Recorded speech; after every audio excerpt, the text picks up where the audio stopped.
times, days pass in this emptiness fills my heart.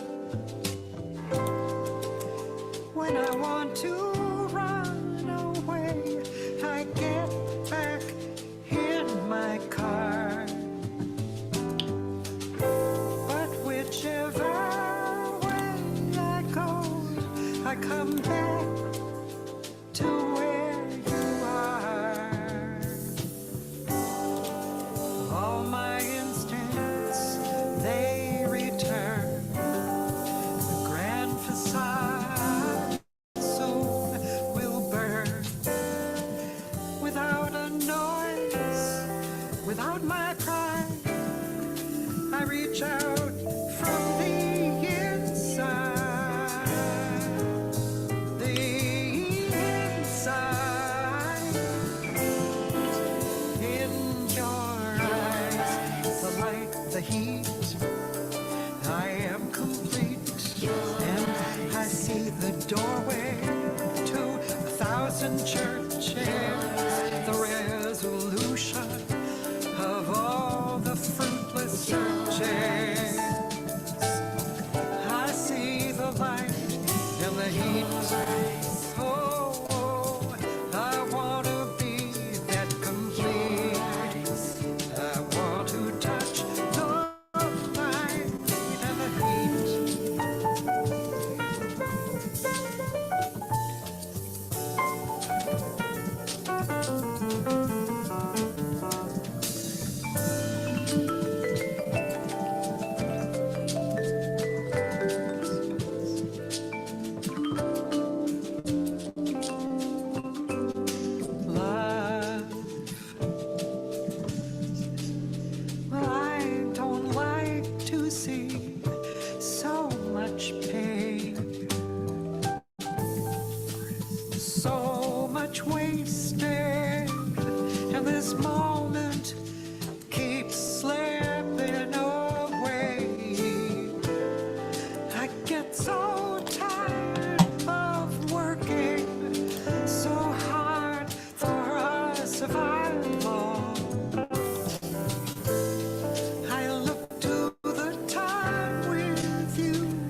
make it, always see it, you take it, oh, makes you wanna holler, the way they do my life,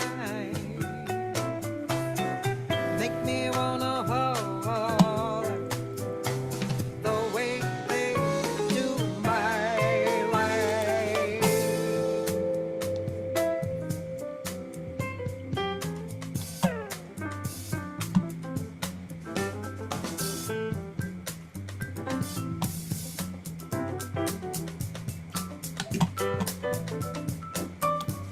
Inflation, no chance to increase finance.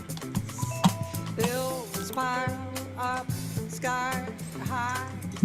Hey guys, I just thought I would come on early and, test the waters, make sure that the video is working and all that stuff, and it is. So I'll probably see you in 10 minutes as people start coming on, and it's going to be a fun day.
Hang-ups, letdowns, bad breaks and setbacks. Natural fact is, honey, that I can't pay my taxes. Oh, makes me wanna holler and throw up both my hands. Yes, it makes me wanna holler and throw up both my hands. Yeah, yeah, yeah, yeah.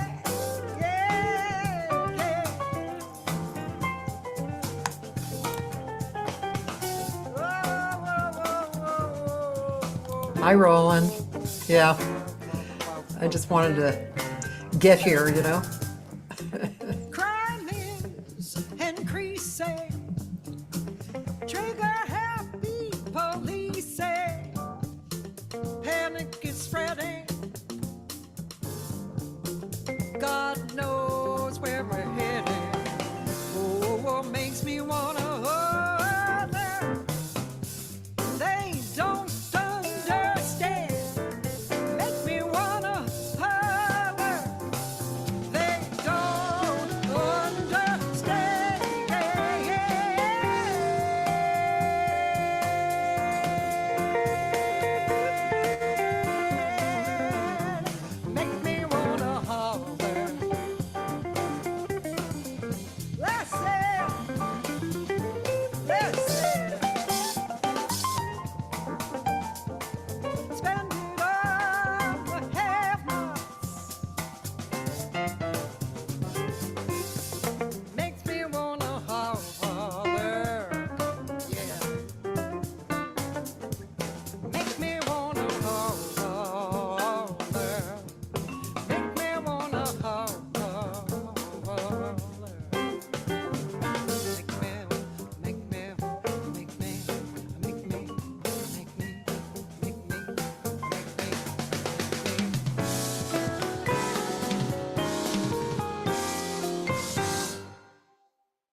was born in High Time, Mississippi, surrounded by four walls that ain't so pretty. His parents give him love, and affection. Hello. Keep him strong, moving in the right direction, living just enough, just enough, just enough. It's good that you are my first guest. Me? Yes. Oh my God, I'm so pre-punctual. And honey, I clicked the link. I went, what the fuck? And I can't bother her now. You look gorgeous. Thank you, but we're online, you know. Oh, we are. We're Yeah, on and live. I'm going to admit. Let's see, how do I do this? I'm admitting two other people. I have to admit everybody, but you and I would maybe speak first, I think. Oh, that would be lovely. Yeah. Hello, John, and hello, Marguerite. I have Sunny on, and I'm going to start talking with Sunny, and just kind of say hello to the general people too.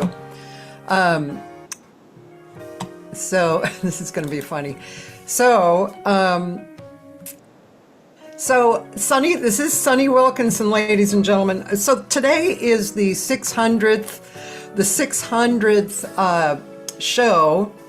600. It's kind of hard for even me to believe, even though I did 600, but it was really fun. It was so inspirational, and I feel very grateful to have had all these conversations, especially in the time when people were like going cuckoo and crazy, you know. And we lost a few people along the way, but for the most part, I think we brought a lot of sanity and creativity into people's lives. So I'm really grateful for that. We also have on here now, but I'll start with Sunny, but John Novello and Marguerite Juneman and Lester Merle. Lester Merle. Wow. Oh, My B3 days with his big band. Oh, hi, John. Hi, Les. Man, you all look great, man. What a history we have, and thanks to Cathy for putting this all together, You man. still Oh, got the yeah. cellar together? No, the cellar actually ended, John, in '83. But I'm thinking about coming out and partnering with you. You know, we'll open up our own place now. You know. Well, I'll tell you later. I'm doing a jazz club here in Nashville. We'll talk. Oh, later. really? Oh, Wow. That's good. Les, That's do you cool. remember my ex-husband Josh Hanna did a Of record with course, you? Of I course, do for absolutely, sure. Sonny. Yes, Sure. he did.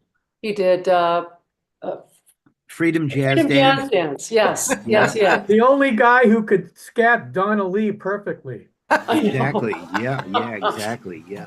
No, there's so many memorable, days and vibes with Josh. And, that record was put out in Japan last year, and it's on vinyl now. They pre-pressed it and everything. So a lot of people are playing that track. Oh, That's that's really cool. fantastic. What a Yeah. Really? People are playing that track right now? Yeah, Wow. yeah. There. I mean, that's a magical track, Cathy, that happened. It was live at Concerts by the Sea. Yeah. Yeah. And in the middle of the tune, we broke it down to just drums and Josh, and Yeah. then Rex Robinson, who John Novello has also played with me with. Rex Robinson on bass, and then we, stack it. I think Ramsey Embick at that time was playing piano with us.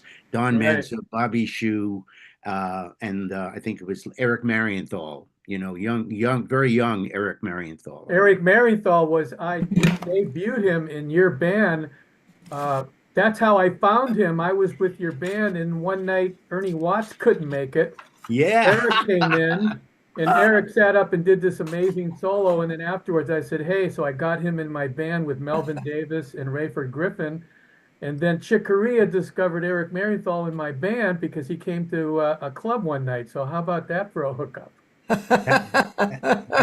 That's what it's all about. And just like we're all here today, John, again, thanks to Kathy, it's all about those, that magical connection.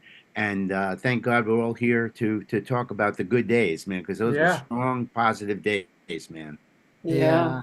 Yeah. Yeah. Um, so hi, you guys, you extra guys who came on. I was thinking that I would ask, concentrate on each person for a few minutes too. But this is jazz, right? It's improvisation. So, but I'm going to start asking Sonny, let's see. I have a list of all the people and the dates because there's no way I would remember. Sonny, we did our thing in April of 2020. Oh my God.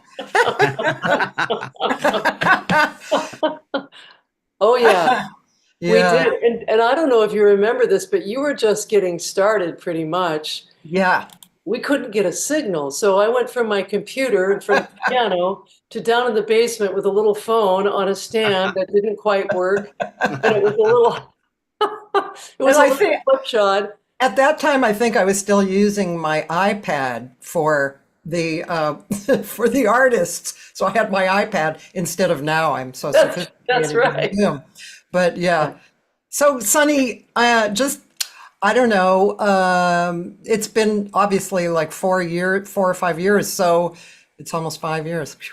So Wow. I don't know. Do you want to say anything about the last bunch of years since we did it, or just Well, I know was that during the time? Did you start your own podcast or interview session during that time? well, my dear, dear, darling friend, you inspired me so much. And I was doing music, we were doing concerts, and I was doing pottery, but I was bored during COVID. So I started interviewing uh, mostly jazz artists, and then I opened it up to all kinds of musicians around the state of Michigan and did my own version of the podcast, which was a little bit different because I couldn't hang for 2 hours. I could only hang for one. and and so that was wonderful. And I think I did it for a couple years, and then stopped just because life was starting to get big and full and blooming again. But can I tell you something? Another is an outcropping from you, my darling.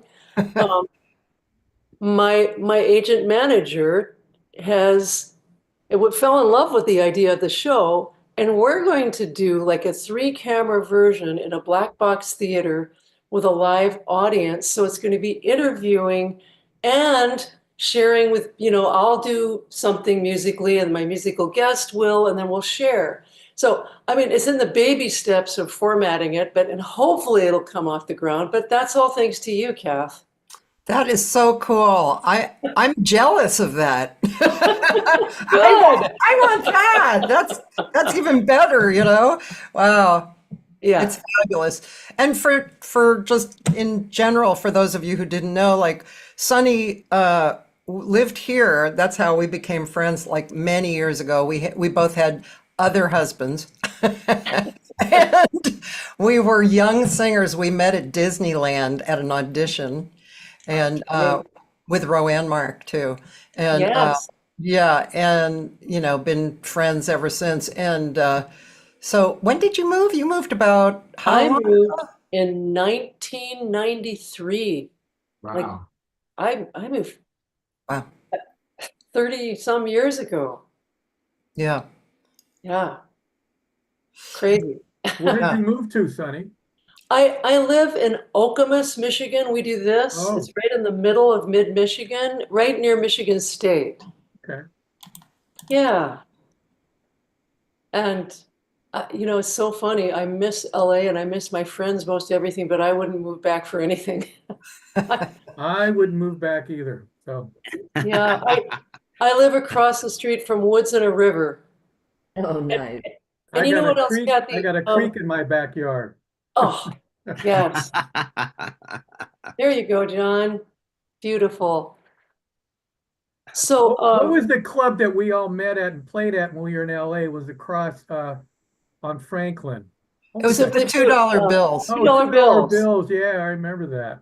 Huh. Yeah, We all played there. We all played there. God, that was great. Yeah. yeah. What a great hang. Sonny, did you want to say something else? Well, no, I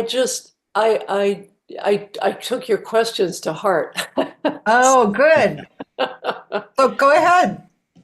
Well, you asked what we're working on now, right? Yeah. So certainly that show, but I'm honestly, I'm just grateful that I'm still singing well with Yeah.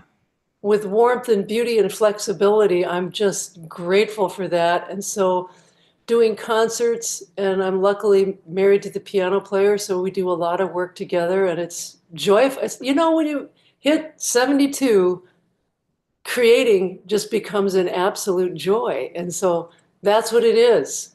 Singing's joy. Playing Yeah. in pottery is a joy.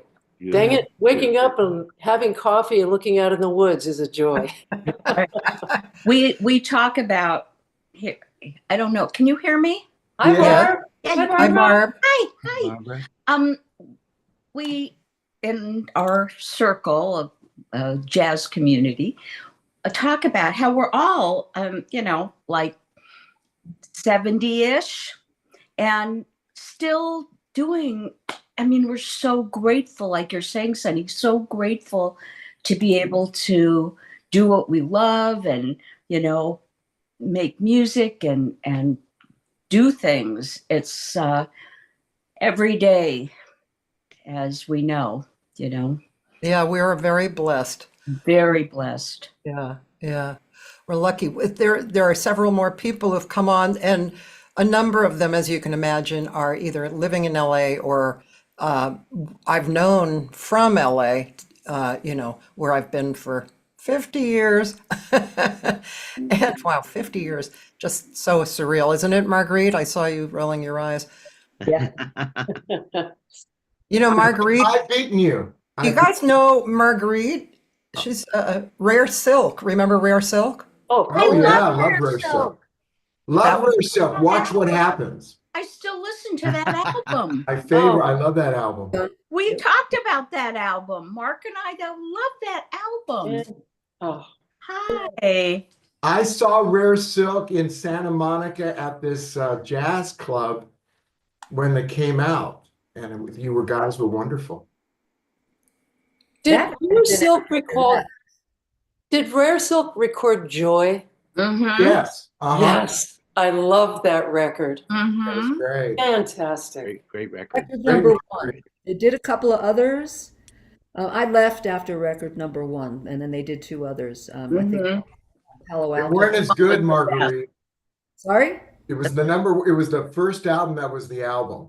Yeah. Because I bought the other two. Yeah. It was also what the DJs had to say, so I'm proud of it. That's for sure. I made a good amount of connections, got a lot of very professional. Of course, we don't use any of that anymore. It was 2-inch Ampex tape, and the splicing was done with a razor blade, Yeah. back and forth on the wheels. It was like, holy Oh my God, you remember that? I remember I was in the studio. Bernie Kirsch was engineering one of my records with Niacin, with Billy Sheehan and Dennis Chambers. And we had two Studers, so it was a 48-track adventure. And then there was something going on where we had something was a great take and we wanted to, do some editing. And there's Bernie Kirsch freaking me out, going in with his razor blade and cutting stuff up. And I'm going, oh my God, what are we doing? And now you think of it today with Pro Tools and Logic and everything, and it's like, oh my God, what were we doing? We were in Jurassic Park times, for God's But but you had somebody like Bernie Kirsch who has exquisite taste and ears. So you were lucky. But can you imagine people who were not that lucky, right? Yeah, I'm sure people messed up some of that kind of editing. I'm Yeah. sure they did too. The Absolutely. first time I was ever in a studio where I saw that, I was like 19. I was playing rhythm guitar, banjo, doing backup vocals, and this was in Denver, but it was in a big semi truck. Yes, and Right. it was the whole shebang, Yeah, was yeah. Ampex and the guy with the razor blade, and I'm like, holy smokes! Oh, I mean, my dad used to do that with the Super 8 film, Right, right. Boy, oh boy, oh boy. But it had a lot of very real vibration to it, that Yeah. format of recording. It really did. What we have today is so flippin' convenient. I mean, I'm grateful for it. Believe me, I really Yeah. am. There's something crispy about it that It's crispy, but I'm still a fan of the warmth of analog.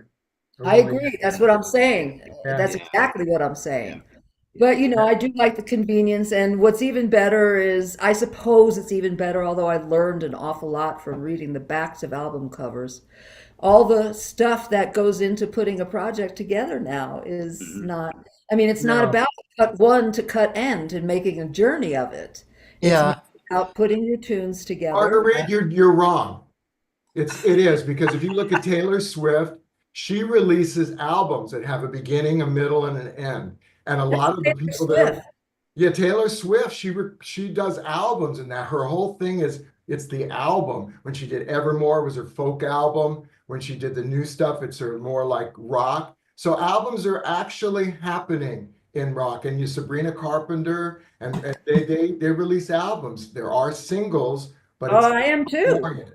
I am too. I have that intention with this next recording, but the bottom line is everything gets done digitally. People go get a 30-second sample of something that they see on your lineup, and if they like it, that's what they purchase. yeah, Hey, Naomi. I'm gonna cut in here a little bit because, of course, this conversation could really go down the rabbit hole. So, Marguerite, as long as you're speaking, can you share with us a little bit of whatever my questions or not my questions, what you're working on now, how the last few years have changed, what you're doing, and what you're looking forward to? Well, the last few years have changed because I'm now finally back on my own. I was caretaking my parents for quite a number of years. And that kind of set me up in a world that had 10 years aging to it that I missed. Uh-huh.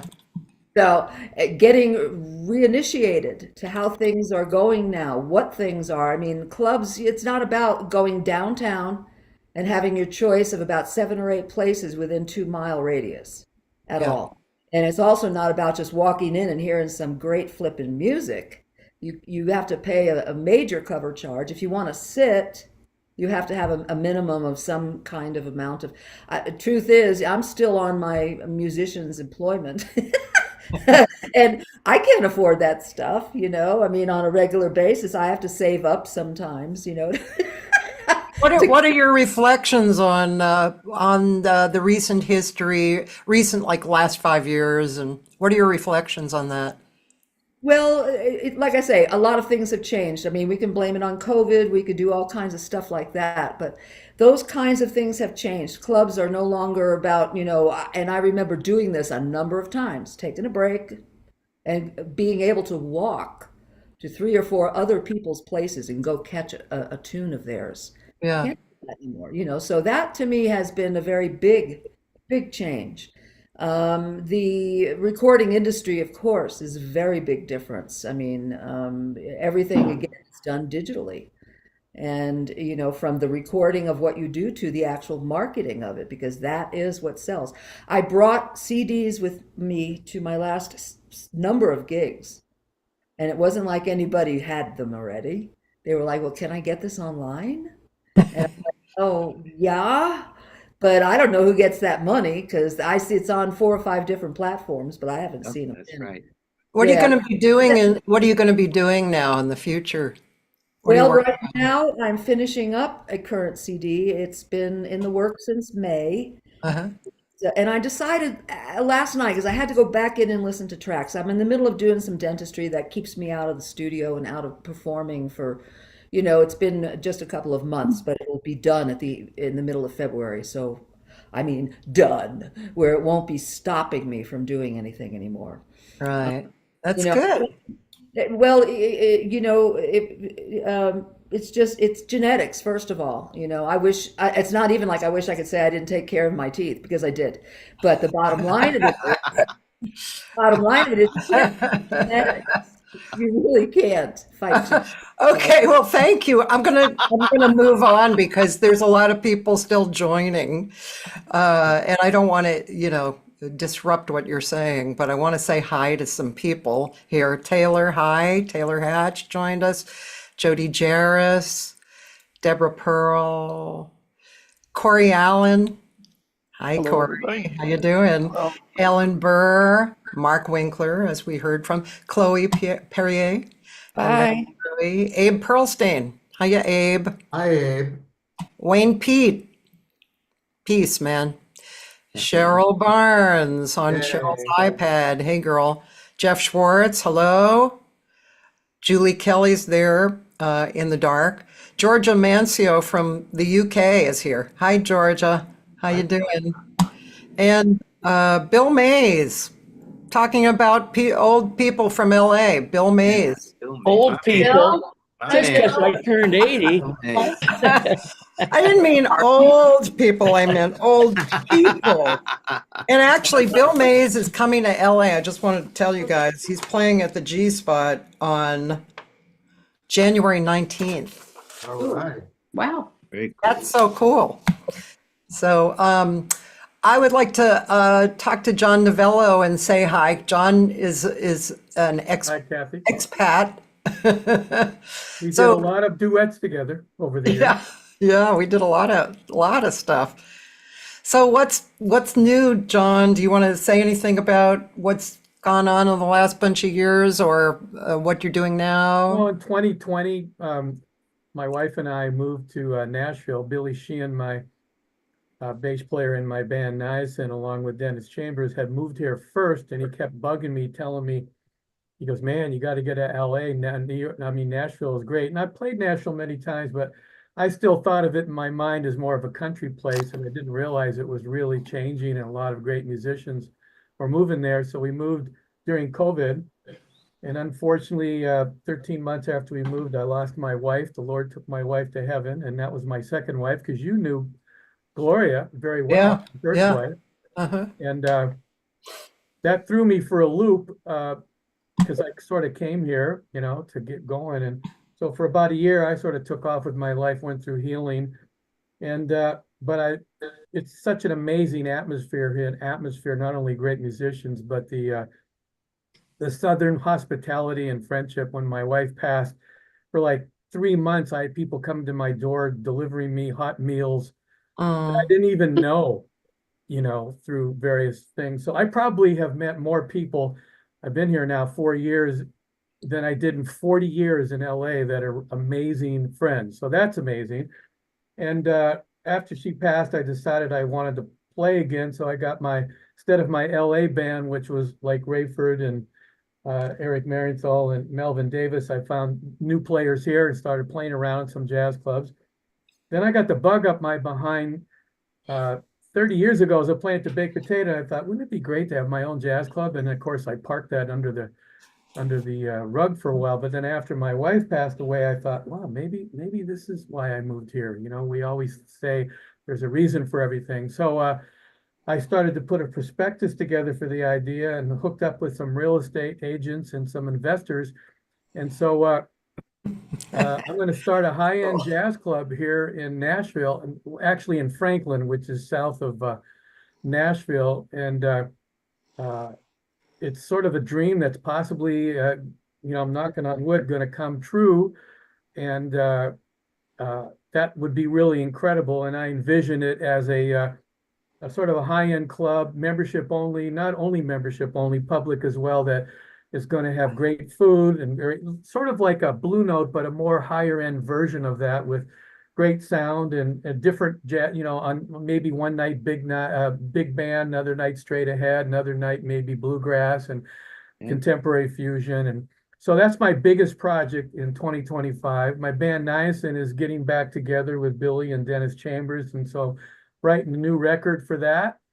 And I'm sort of back in the saddle. It's been 3 years since my wife passed, but it was pretty horrific for me. And but I'm back in the saddle and learned a lot, and a lot of spiritual growth happening. So I'm just thrilled to be back in the saddle.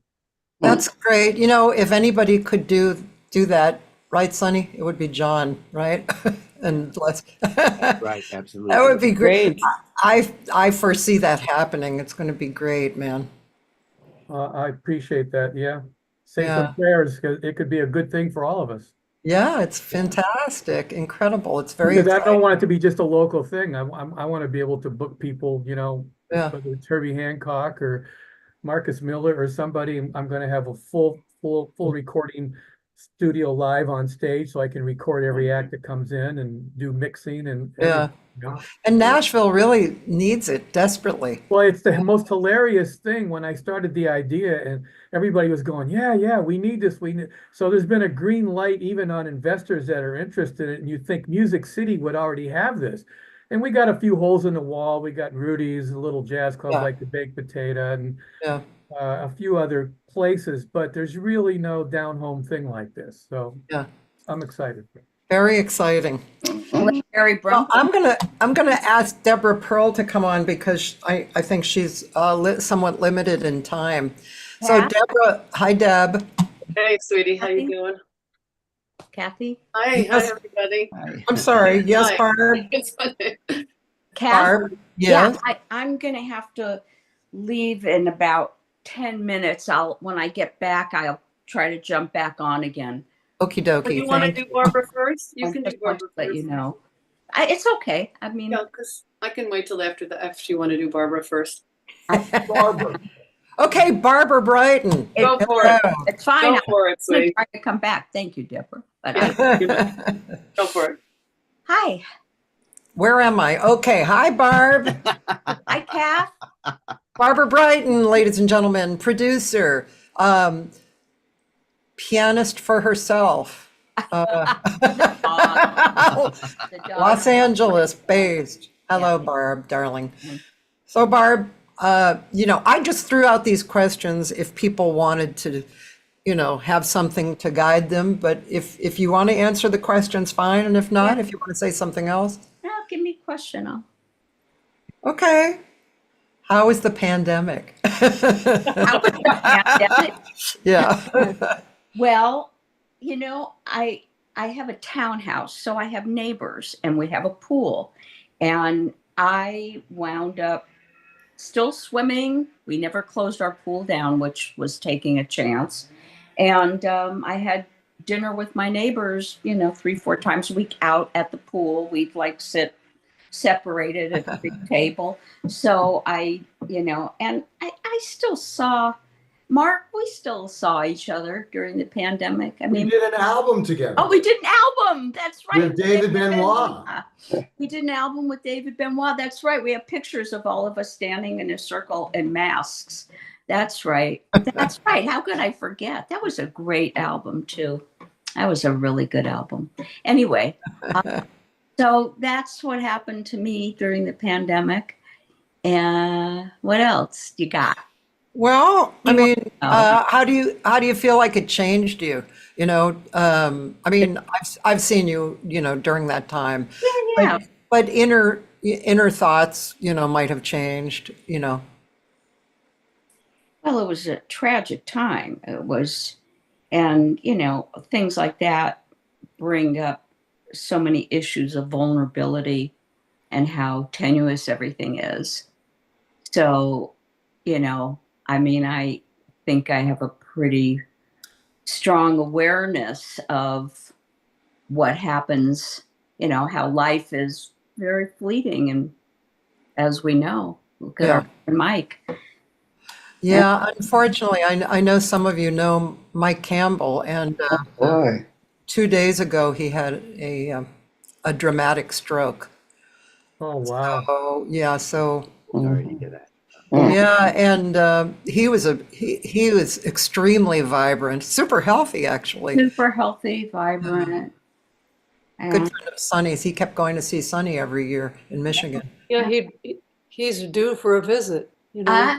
Very close friend, most vibrant human being I know. Oh, Yeah. Wonderful guy. wonderful. Oh my God. Oh. I talked to him in October and I said, listen, you have to take the time when you go visit your daughter. I'll pull together all of us in it. We love you. We want to have a brunch or whatever. you know, so he said, okay, I'm going to do it. I promise. So anyway, yeah, you know, I'm reminded on a regular basis of how fragile we are, and to quote Sting, I guess, and how every moment really matters. And you make it matter, and you don't wait for tomorrow. That's right. If you can do it today. So that's kind of where I'm at with all that. And I'm looking forward to Mark and I are going in the studio in March, and you know, a great year last year. We're going to Jazz Congress in January. And we're going to Jazz next week. We're all Anybody else going to Jazz Congress? we're going, yay. Yeah. Are you going too, Chloe? Great. Cool. Yeah, we're doing that. And Yeah, I'm going to because I have a show in January in New York. I do the APAP and Jazz Congress. Oh, good. Chloe, did you take my class? I'm sorry. Did you take my class at Jazz Voice? No? I don't think so. Songwriting? No. Okay, you remind me of someone. But why not? I want to do more songwriting, so I'm up to it. It's familiar to me. Well, thank you, Barb. I'm gonna yeah, I'll move move on on. to Deborah.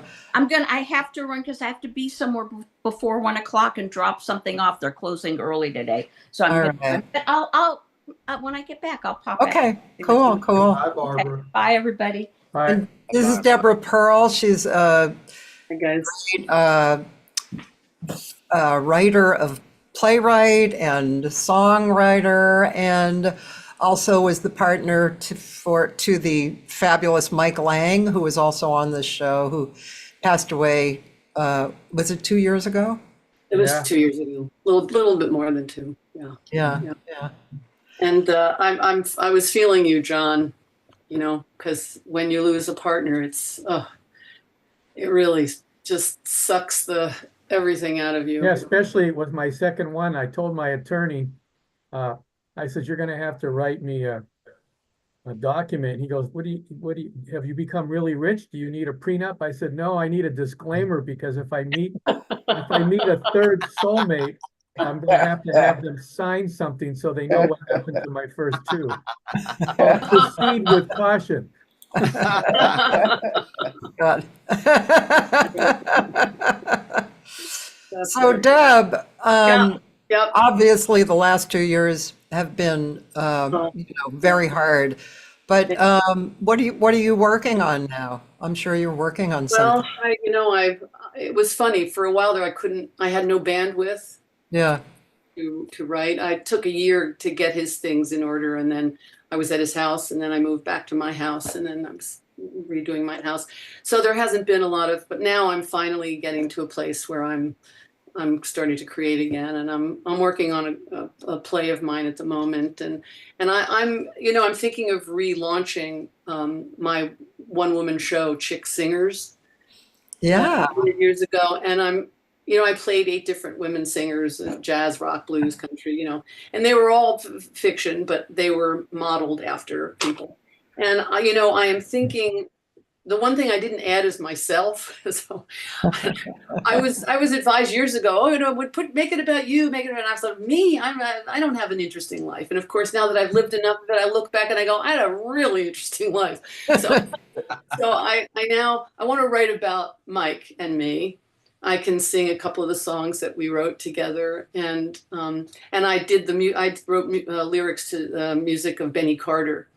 Oh yeah. I was very close to, and actually Hilma, his widow, just died. I just lost another one of my heart people, and she was 103. Oh, wow. Yeah. Hilma was an amazing woman for anyone who might have met her, and she also went to Barnard. We met through the Barnard Club of LA when I moved to LA, Yeah. and in the mid 70s. So I got very close to them, and so I got to write some songs with his music, and did an album some years ago now, I think in 2012. But anyway, I can perform some of those songs for the Jazz Woman. I want to do original music this time in it. so that, you know, before I had all, you know, I was using other famous tunes, but so that's kind of, and I might shoot it as like a web series, kind of like a Oh, Tracy Ullman-ish kind of, that's cool. Yeah. because, you know, I don't know if you, well, you know, I wrote and directed this short with Ed Asner and Gene Smart Yes. called Getting Ed Laid.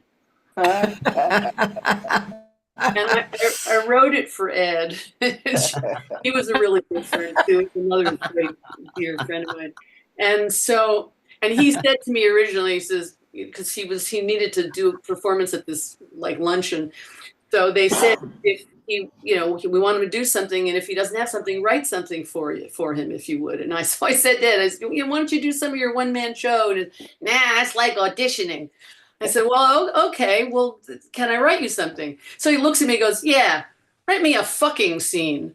I said, okay, I'll write you a fucking scene. So I walked away and I went, a fucking scene. I'll put it in the book. So that was when Getting Ed Laid was born, and I wrote in this piece. And it's a 24-minute short, and it's free on Amazon if you have Prime. And it was a, you know, it was rolling the rock up the hill, as you all know. Every time we embark on one of these things, it's a lot of work. But I learned a lot. I loved it, and it was my first directing experience, which I really liked. But That's anyway, great. so so I'm thinking of maybe, you know, doing this thing as a web series, and then I could like do myself up instead of just a prop or a thing. I could like do the wigs and the makeup, Yeah. make myself into these people, which Yeah. could be, I mean, I'll tell you one thing about the age thing here, just between you and me and all of And the you, world watching. all of you and me and the world watching. The older you get, man, that rock is like heavier. Like, how heavy a rock do I want to roll? So, Well, I think it's a little different. I think it's like which road do I want to roll this heavy rock? You know, now Yeah. the rock has gotten heavier. So which road do I want to pick? Yeah, Right. that's how I Then, feel. then I would not pick the uphill one. Right. I would go on the downslide. Hey, I'm going to say thank you, and I'm going to ask Georgia Mancio to talk because she's in the UK. Absolutely. And the Thank you evening for having me. rolls on. And just a shout out to Mike wherever you are. Mike, We miss him so much. love you, Mike. Mike has the greatest library in his basement that Oh my God. I've Tell ever me- seen. Tell me I- about. I still have 8 boxes of modern classical. If any of you are pianists and are interested, come over and have your pick. So, Don, if you want some music, I I got interviewed it. Mike for my book, The Contemporary Keyboardist, and I joined him in his library for the first time, and he showed me all the repertoire and everything in that library. And I walked out of it, I thought that was the most magical room I'd ever been in. Yeah. Yeah. My garage is not so magical, but the music is there. Right. That's great. Anyway, big hugs, Cathy. Thank you, Deb. You too. And I know Mike is here because he wouldn't miss this. That's true. Hi, Georgia. Hi. This is so amazing. I feel like I'm stepped into a portal. I'm sounding very because I'm in London. I'm really glad you came on, you know. And Georgia and I met a number of years ago. She's a wonderful singer, and also she did an amazing one project with Alan Broadbent. 3 about to be the 3rd album. We're going to release it in April, actually. So Oh. written 40 Oh, songs. I love Alan, a great player. Yeah, now I'm guessing Tierney and Serge know you, right? I just You said hello guys- to Jenny. What a nice surprise to see. Yeah. Yeah. Serge, yes, I met Serge when you came to London last time, I think, at the Pizza Express. Wonderful show. So Yeah. yes. So what's going on, Georgia? What's happening in the UK and with you? Oh gosh, yeah, maybe we should start UK because I think that there's a lot of parallels with what's happening with you guys, as in we're just a few maybe 4 years behind, but I can see the momentum is going in the wrong direction now. I'll just say that and nothing else, but it's not looking great for us, I think, in the UK. Really? In what way? I think we got into this very heavily last time on our hang, didn't we? But we finally had a change of government and everything should be much better. And it kind of is, because we had a terrible one for many, many years, 14 Yeah. years. You might have followed British politics. And it's amazing, within 6 months of the change of government, it's like all of that got swept aside and never happened. All the lies, all the rubbish that we were fed, all the terrible misdemeanors that this bunch of crooks did has just been brushed aside. And the way the narrative is going is very much heading in the populist direction. So I don't think we'll be far behind you guys. I'm sure I can speak freely here, but it's quite worrying, really. Yeah. We're in a funny time, and I see all of Europe is heading that way. My heritage is Italian, even though I was brought up here. You know, my remaining family live in Italy, and I can see how that's going. Everywhere's going to the right, and it's alarming, to be honest. So Would I you think- say, would you say, I don't want to sound, too light about, the world situation, but would you say that the music is a driving force for healing? Or, do you see a lot of people, artists, like pressuring on with their music in a good way? I think there'll always be, people will always need art, and clearly just hearing a few stories from some of your esteemed guests here, I get the sense a lot of us lost people we loved, like I did too, during the pandemic last few years. And, that does either finish you off or it drives you to open a jazz club, which I commend you. That's amazing, John, for instance. Yeah. So I think that there'll always be a place for that. But I do worry that people will become afraid to speak up. And I think I've been thinking about what 2025 will look like, and feel like that's a big thing, is to stay brave and to stay true to yourself and to stay honest and to speak up, because it will be very hard to do so, I think, in the next few years. Yeah. Just seeing the way things are going, you can get sidelined so quickly and we all want to work. And personally, I just feel that that's an important thing, and to be brave in what music you present and what art you make, because it counts more than ever. Yeah. How artists get vilified quite quickly and ostracized. It's happened throughout history, hasn't it? So I think we have to just keep making the work and saying calling it out. But I do think it's always going to be there. There are always going to be people who are making work, Yeah. and it's soothing and it helps all of us, isn't it, when we've been through personal trauma and Yeah. global trauma. Hopefully it can help that too. Yeah. Well, here's good luck to you. And yeah, we're all in this together, So good luck to you. And to you, and thank Yeah. you, Cathy.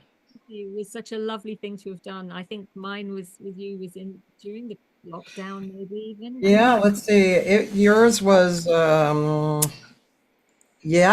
September 7th, 2020. Right. Yeah. Wow. I remember feeling it was such a lovely thing to do, to connect, as is this. And, he's talked to you, an amazing thing you've done. I thought you were so generous to give us time. It's great. Yeah. Absolutely. Okay, we're going to move on. And Les Demerle was on here really early. If any of you have to go, let me know. For some reason, I don't see the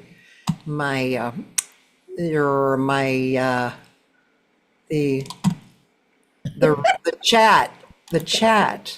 I don't see the chat. But anyway, I see all of you, but I don't see my chat, so I can't ask you to chat. But send me a message or whatever, just to tell me. I know Serge and Tierney, I thought you said you were coming around 1, so I don't know if you have to go soon or not. Well, we just decided to pop in a little early because our plans got a little shifted. But Okay. it's great to see you and great to see everybody. Yeah. Okay, so in that case, I'm gonna talk to Lester Merle. Hello, Lester Merle. Hello, Kathy, and hello, Tierney. We just had Tierney Sutton Oh, last year, the year before our jazz festival. And Tierney came in with her great band with uh, Christian Jacob and all the cats, and they did a fabulous job. Hi, Tierney. Les, we have to exchange numbers and hook up, Les. It's been a while. We do, John. Yes, absolutely, John. Yes, yeah. Are you still in LA or no? No, I moved to Amelia Island, Florida, John, at the Oh, okay. invitation of the Ritz-Carlton Hotel in 1991. Wow. I was on the road, as you know, with Harry James right up until Mhm. 83. Then I moved back to New York and did a bunch of work with Jimmy Witherspoon and Helen Forrest, the great big band singer. Then I went back on the road with Wayne Newton and went to Chicago, met my wife Bonnie, and we were offered the house band gig at a Ritz-Carlton, which enabled me to play jazz 6 nights a week in the lobby lounge, and then also have my big band play a lot of the corporate events. So That's in Florida? In Florida. I mean, it's right near Jacksonville, North Okay. Florida. Yeah. And for the past 22 years, we produced the Les DeMuro Amelia Island Jazz Festival. And that like I said, we're honored to have Tierney Sutton there. Just a It was few years. great. It was a great festival. We had a great time. Thank you, Tierney. Thank you. We hope that we can get you back again sometime. Yeah. But getting back to Kathy and I have a long, long history. yeah, long, 50 years or something, right? Yeah. Like Sonny, we were all, hanging out, and John, we were all hanging out at that time in LA. And you knew it was a lot of it had to do, since we brought up Josh Hanna before, and especially John, you'll relate to this, wanting to open up a jazz club. The Cellar Theater on First and Vermont was a jazz club, but on Monday nights only. That Right. I lived in it like a loft, like a New York loft, so I could afford to have Yeah, I it. remember trying to get my B3 down there. Yeah, yeah. I gotta jump in and tell this quick Lester Merle story. So I don't know how you contacted me for me to play in your band or if I was referred, but whatever. It was the first night I was there. I got the B3, we got it down there, got set up, and I'd never played with you ever until that night, right? And you had all your charts, and I'll never forget this. It was almost like a Buddy Rich thing because the chart was "The Song Is You," and your chart was probably at about 340. It was the fastest version of the song. It was about three, and so I'm not a monster bebop kind of jazz player, and more of a fusion cat. So I remember I'm playing this song and I'm kind of, wow, this is really fast and uncomfortable. And all of a sudden, in the middle of the tune, you stopped the whole band and pointed to me with your drumstick, meaning I got it solo. Oh, God. And there I was, I'm trying to play finger bass and blow and do everything. I'm sweating, I'm drenched, and I can't believe you did that to me. But anyway, I made it through, and I'll never forget that. That's what friends are for, John. Yes, exactly. That's what friends are for, man. Yeah, but I did come back, so it wasn't You too did. much. I have one of my favorite John Novello stories is we played a gig at Citrus College, and it was an outdoor concert, John. Steve Marston was playing bass, Eric Marienthal, Ron Stout, and Kenny Goldberg. And it was a very windy day, and I was playing my chart on Compared to What. Oh, I remember that chart. Yeah, remember that Brian Auger chart? did a great version of that. Exactly, but our version stays in that tempo, and then it goes into a slow blues at the end, Right. And the wind got up, and that 9-page chart started flying all Oh, over God. during your solo. So somehow I have this on video, by the way, John. You're playing with the right hand. and the left hand, your left hand is trying to catch the God. music, and it's like 5 feet above your head, man. That chart is all over the place. I remember that. I got to see this video. But all good vibes, and thank God we're healthy, and I've kept it going all these years. Got married to Bonnie Eisel, a very fine vocalist, and my soulmate and partner, and she's helping me with all the projects that we do. And even in about 10 minutes, I've got to run to a sound check for a big New Year's Eve show that I have going on tomorrow night.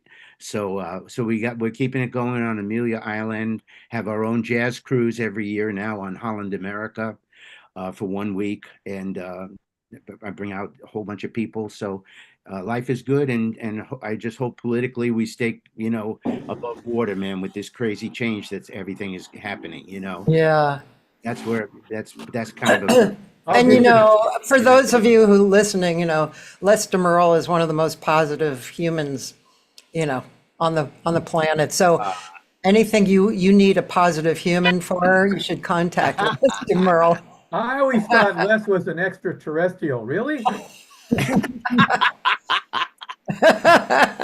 Maybe. Maybe. Cathy, is Bill Mays on right now? Yes, he is. Okay, I've got to tell. Bill will probably tell this story, but he's got a great Les DeMerle story. When we were working with Jimmy Witherspoon, he'll tell. I should let Bill tell the story later. He says it's the only time he ever missed a gig, and it was my fault because I got somebody to drive them up to the Poconos Mountains from New York, and the guy got lost. So him and Ron McClure never made it to the gig. They never made it to. It's the only gig in the world that Bill that he never missed. Right, but if I may quickly, you asked if there was anybody in the hall who had a bass with them, and Gary Mazarapi had his, and you also asked you realized Tal Farlow lived in the same town. I believe that's what you called Tal, and he stepped in and saved the day. Exactly. But that's one of 2 gigs I missed. The other one was a duo with Phil Woods in a snowstorm, stranded me in Florida. So anyway, great to see you, Les. And you can buy Bill's book for like more stories. Oh, I want to. I will definitely. Here. I'll get your number from Cathy, Les. Yes, please, John, please. I have to leave soon. Can I just say a quick hello? Absolutely. Thanks, Deborah Les. Pearl. Hi, Deborah. I'm sitting on my terrace in West Palm Beach where you and Mike, when I last saw you guys, you were here. And hi to Stephanie. Hi, Stephanie Akasian. Great to see you. And Mark. And there's so many folks. It's so great to see what you look like after 30 years. You'll see more of us in LA. Tierney Sutton here. I just want to tell you, your CD is amazing. Bill's a great singer. It's like Frischberg. It's so cool. Well, thanks. It's the only vanity project that I've ever done because I can't release it commercially. Some of the tracks were taken from various of my albums. And so I did Bill Mays Sings. I just pressed a few hundred for friends, and it was fun. Yeah, I like to sing. I sing a tune or 2 each set. Thanks. Oh, Bill. I'm always drunk in San Francisco. Tommy. Oh, yeah. Yeah, that's a great song. Yeah, I'll shut up now. So are you gonna be here in LA just for like a little bit, or? I'm doing 7 concerts in California, starting in San Luis Obispo, January 10th or 11th, and then I'm bringing my trio out from LA, and I'm doing a few from New York, and I'm doing a few solo gigs too. Cool. Great. Yeah, the G Spot. Yeah, we'll be there. Yeah. I'll be behind the bar. Which bar? Any bar. That's serious back phrasing. That's good. Under the bar. Under the bar. Hey, thanks, Bill. Have a good day. And Judy, I know you're on a time schedule. Judy Wexler, and you all know Judy probably. Singer, promotion person, singer, you know, great human. Also going to the Jazz Congress. Judy, do you have a few things to say? Well, just I caught the tail end of what Georgia, hi Georgia, was saying, and about the UK, and my feeling, just very briefly, my immediate feeling after the shock was just, you know what? Everybody, we just have to get out, love who we love, be with community, create, and just create opposition that way by living our best, most self-actualizing lives and giving to people, and that's all we can control. So that is my feeling about like the world right now. But just personally, yeah, I mean, I was able to make an album half a year ago, and it's coming out next month. So I'm excited about that, and just trying to, get some performances in my calendar to support it. And business couldn't be busier. So I'm really trying hard to do maybe a little bit less in 2025 and give everything more space. So that's kind of in a nutshell. Me. Yeah. What I found is I'm emptying out. It's funny, I'm going through like emptying out of my house, all kinds of things, getting rid of. But it seems like even though I've emptied my plate a little bit, Judy, are you still there? I'm here. Oh, here you are. I'm here.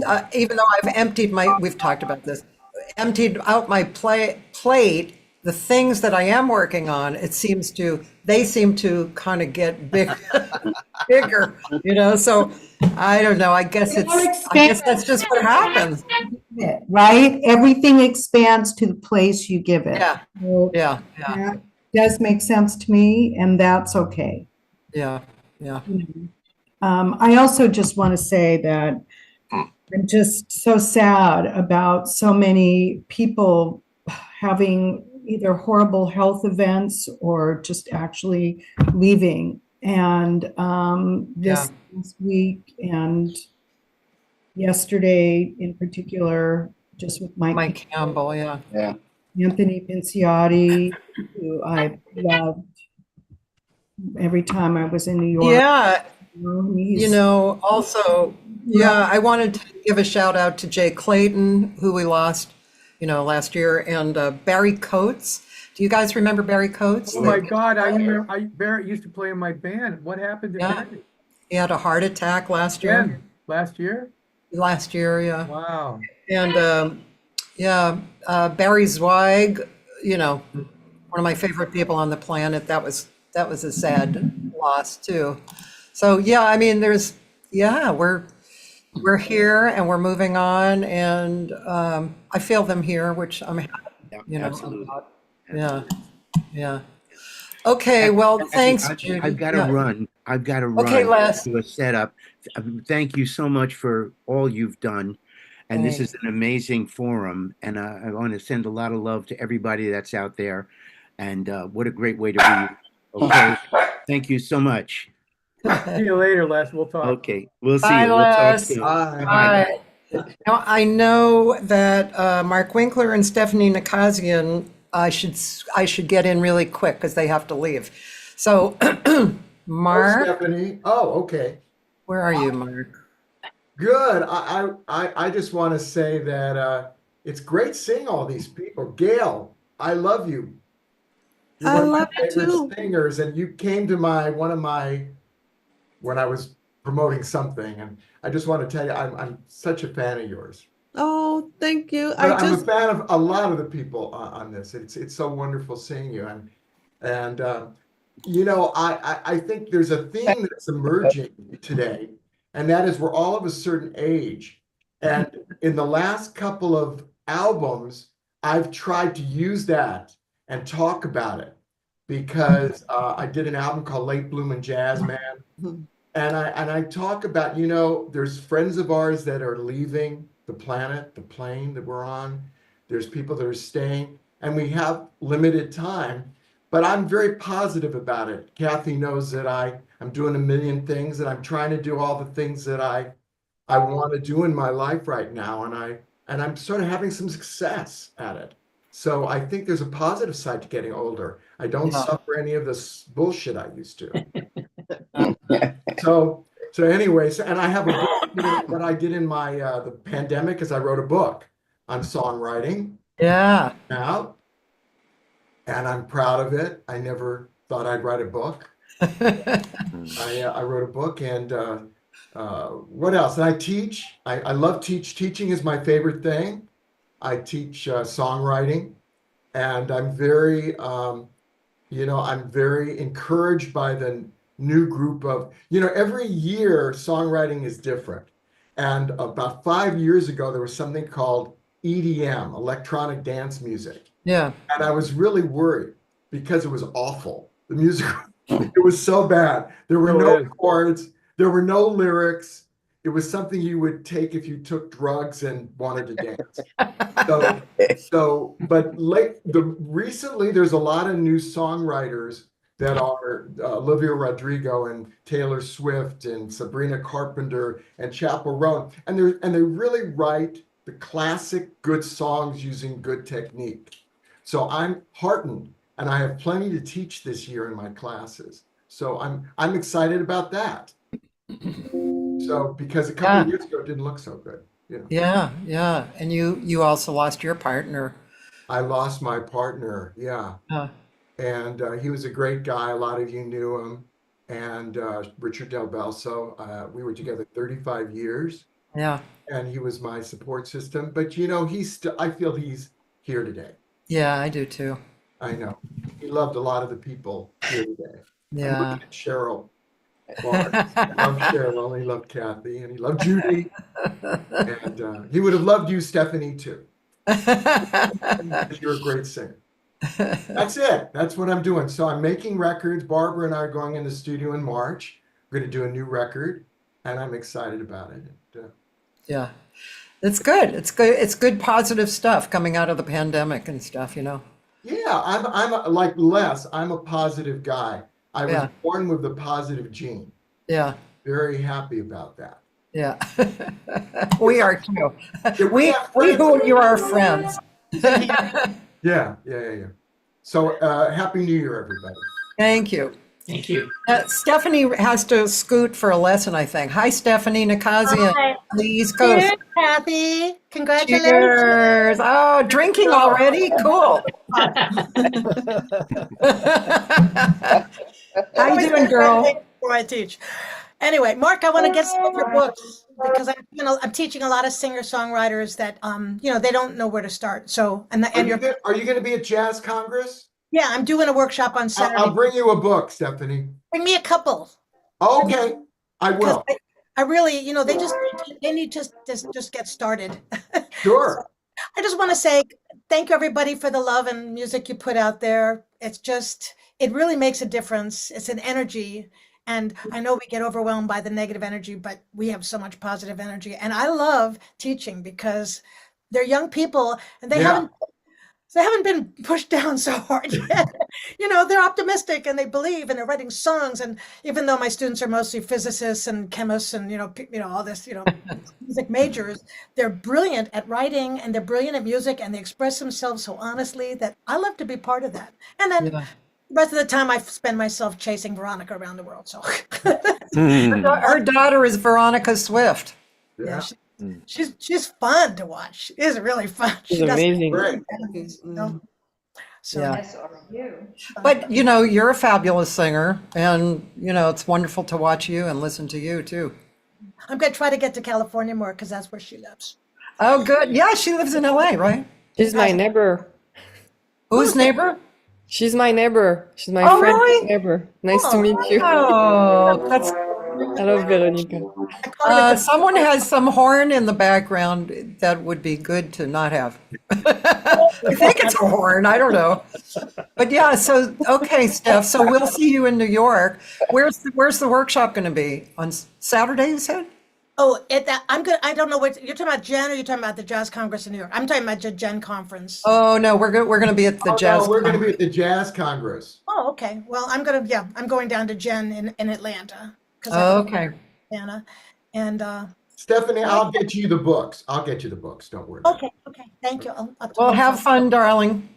Okay, thank you. Hope to see all of you somewhere. Wish you all the best. Okay. Yes. Hi. I'm going to switch over to Corey Allen because he's been on for a while here and I want to mix and match. And Chloe, we'll get to you before 1:15. But Corey Allen, Hello, producer, everybody. Hi. living in Florida, right? No, the Dominican Republic. Oh, right. Sorry. It's been a while since, let's see, when did we talk? We talked in, September or August of 2020. Wow, that's a long time. Feels like yesterday, right? Except I didn't remember where you lived. It's nice to meet so many new people and to see Mark and Judy and those who I already know. Yeah.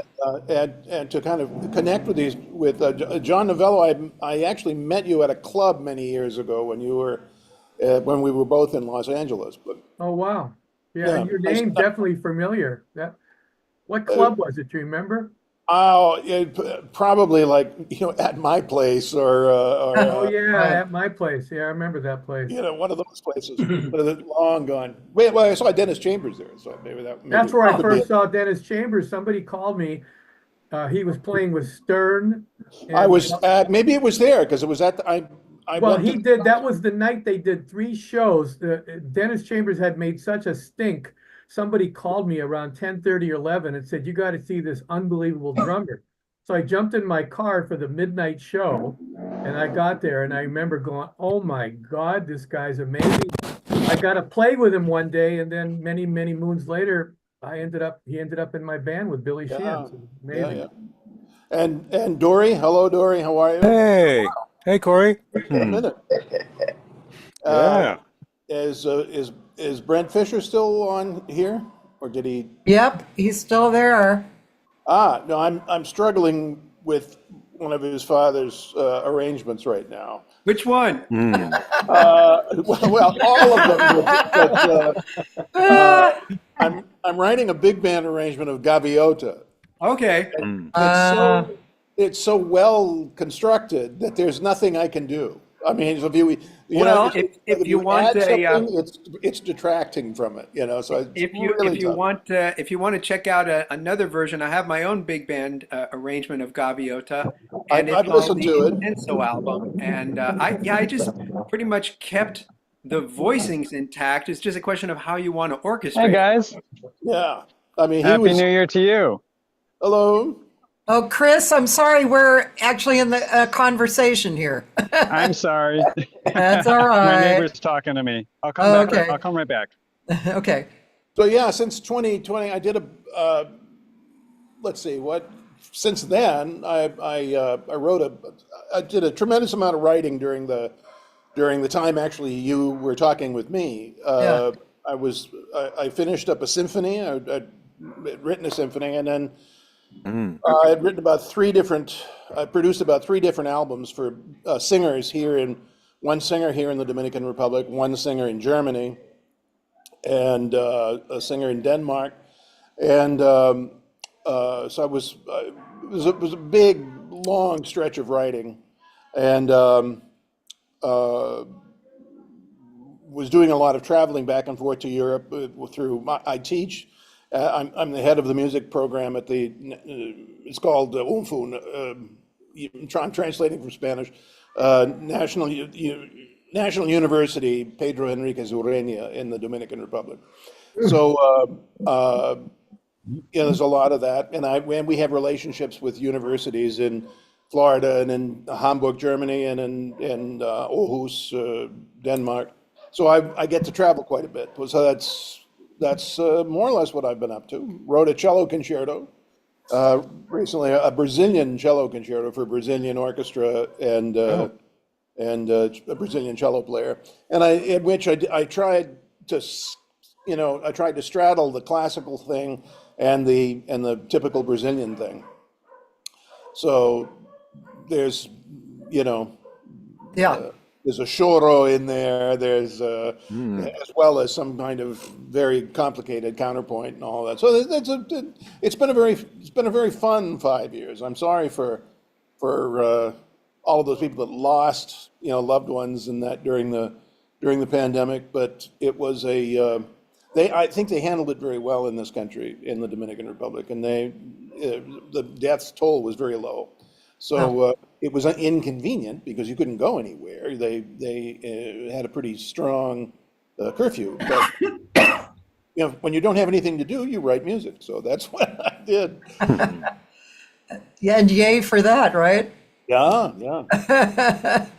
That's fantastic. Well, It's thank so great you. to see everybody. Congratulations to everybody and for hanging in there and doing such positive work at a time when we absolutely need it. Thanks, Corey. Great to Yeah. see you. I'm going to talk to Chloe for a little bit, and then Serge and Tierney, they have to leave. So I'm just trying to fit in people before you guys have to go. Hi, Chloe.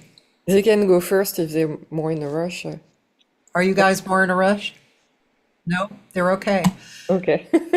This is Chloe Perrier, and she's a really wonderful singer, obviously French, and a really great singer, nice person. What's happening, Chloe? What's all the good news? The good news. So for me, the pandemic, the good news is like I got stuck in LA and I got married, so it was not so bad. Not so bad. I was working a lot in New York, so I hesitated to move here. And then the pandemic happened. I was here for 2 months and I'm still here. As it happened 2 weeks before I was supposed to go back to New York. Yeah. So it was finally a good thing. It was fate. And what's new? I'm going to the Jazz Congress and to the APAP for. I have a show at the Triad Theater in New York on the 12th. Yeah. I'm preparing a new album with my LA team because I have an album with Paris team. I have an album with New York team. So now I want an album with my LA musician because I play with them a lot more than the others now. Yeah. I'm happy to go back to New York too. I miss my musician. It's funny because I'm fine with the city, but because each time I miss my friend, my musician in each city, so I have to go back sometime, 2 times. And I also try to find a producer for my cabaret. So I have a cabaret with a live musician, because for me it doesn't sound the same if it's on tracks. So I have a band on stage, and I have dancer and swing dancer, tap dancer, burlesque. And so I'm trying to sell that in LA. For now, I only did it in Palm Springs in a casino. So I would like to find other venue for that. So that's. I remember seeing the ads for Palm Springs. How did that go? It was sold out, so it was perfect. Wow. And one tap dancer who got COVID the day before, I find a new one like in 6 hours. Oh my God. It was a bit stressful, but the new one was amazing, so it went really well. Oh my God. Wow. Okay. Well, continued luck. And one of these days, I know I keep saying this, but I can never, you send out the announcement. I'm like, oh, great. I can go see Chloe. And then it's like, no, I can't go see Chloe. I can't believe this. So it's okay. Yeah. One of these days, I'm going to come and sit in the audience and revel in your beautiful singing. Thank you. And thank you. And it's so interesting to hear you all. And so thank you for doing that. It's amazing. All right. Happy New Year, Chloe. To you all too. Okay. Serge and Tierney, hello. I love Tierney, by the way. I saw her in New York and I love your show. Oh, thank you so much. And my husband can translate your show. Amazing. I'll be in New York for Jazz Congress, but just 24 hours. I have a show at Birdland Theater on the 9th with Tamir, because we have a duo thing. Which day? God. The 9th of January. I'll be there. So yeah, great. Tierney, as usual, like fly in today. What was that joke? There was a joke like, I've been to Paris, Italy, England, and then on the next day, Right? That's the old musician joke. That's you, Tyr. Serge, I think Serge is a little more, calm and, I'll be in Paris for a while. Okay, now I'm in LA for a while. Yeah, he's doing great things though. He's doing stuff with his trio in Paris and they're working and The most important thing I would like to say is thank you to Cathy, because it's wonderful to have the opportunity to Amen. this great musician and to Thank you. thank you. Thank you. Thanks for saying that. Thanks. Tierney, we never met the John Novello, but you're one of my best friends is Terry Trotter. oh, I just texted him a couple of days ago and we saw him. We love You Terry. probably know that he's real challenged right now. Oh yeah, I know. We went to see him in Vegas over the summer. He's not only got that neurological thing in his right hand, but he fell down and got a fracture. And I talk to him like every day, but I seen you with him. I can't remember where it was. I think it was in LA or something. And I just wanted to let you know that what an amazing voice and improvisational talent you are. You were incredible. You're very kind. Thank you. And backing you up, he's like one of the best. He's one of my favorite pianists of all time. Terry's beautiful. You know, Serge and Terry bonded big time, and Serge used to go up to Terry's house and they would play. And we did record one little thing. We haven't released it, but we recorded something at Capitol with Terry and Chuck Berghofer and Serge. And so maybe some of those things will come out. So that's great. I'm going to tell Terry I saw you. Oh, I love Terry. Yeah, I both love you him. guys. Nice meeting you, Sarah. So you guys, what any kind of thought about, I don't know, what's going on with people, the universe, anything to offer, you know what I mean. You know exactly what I mean. We don't want to talk about politics.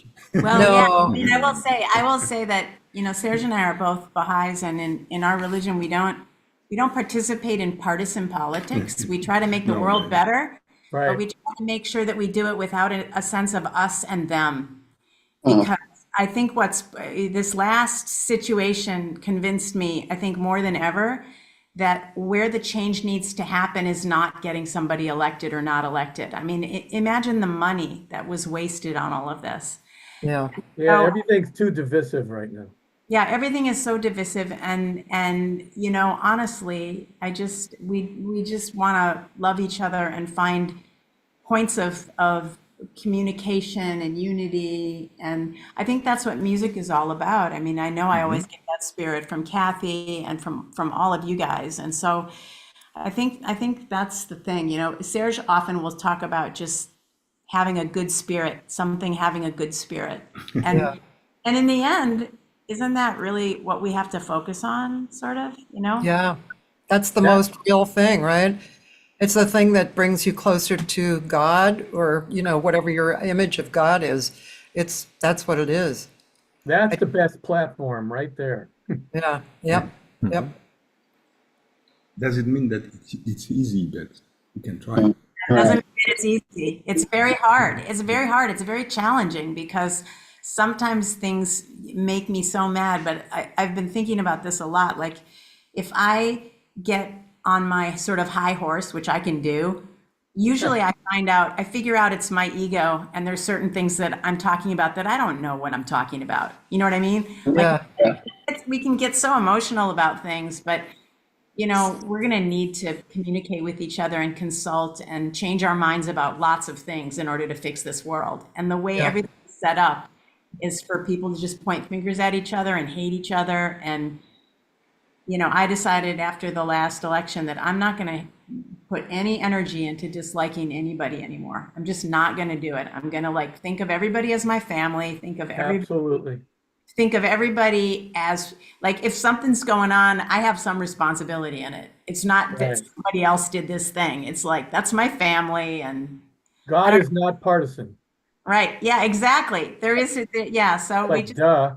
Yeah, so If we could get rid of 24/7 news, it'd be a step in the right direction. Yeah, sure would be. I did a little Instagram thing because after all this went down, I learned from my Ziploc bag a story. One side is blue and one side is red, but the Ziploc bag won't do what its function unless they come together. wow, that's kind of Great. there. Wow. What a revelation. That's great. That should be on the news right there. Just make sure it's not full of air. Right.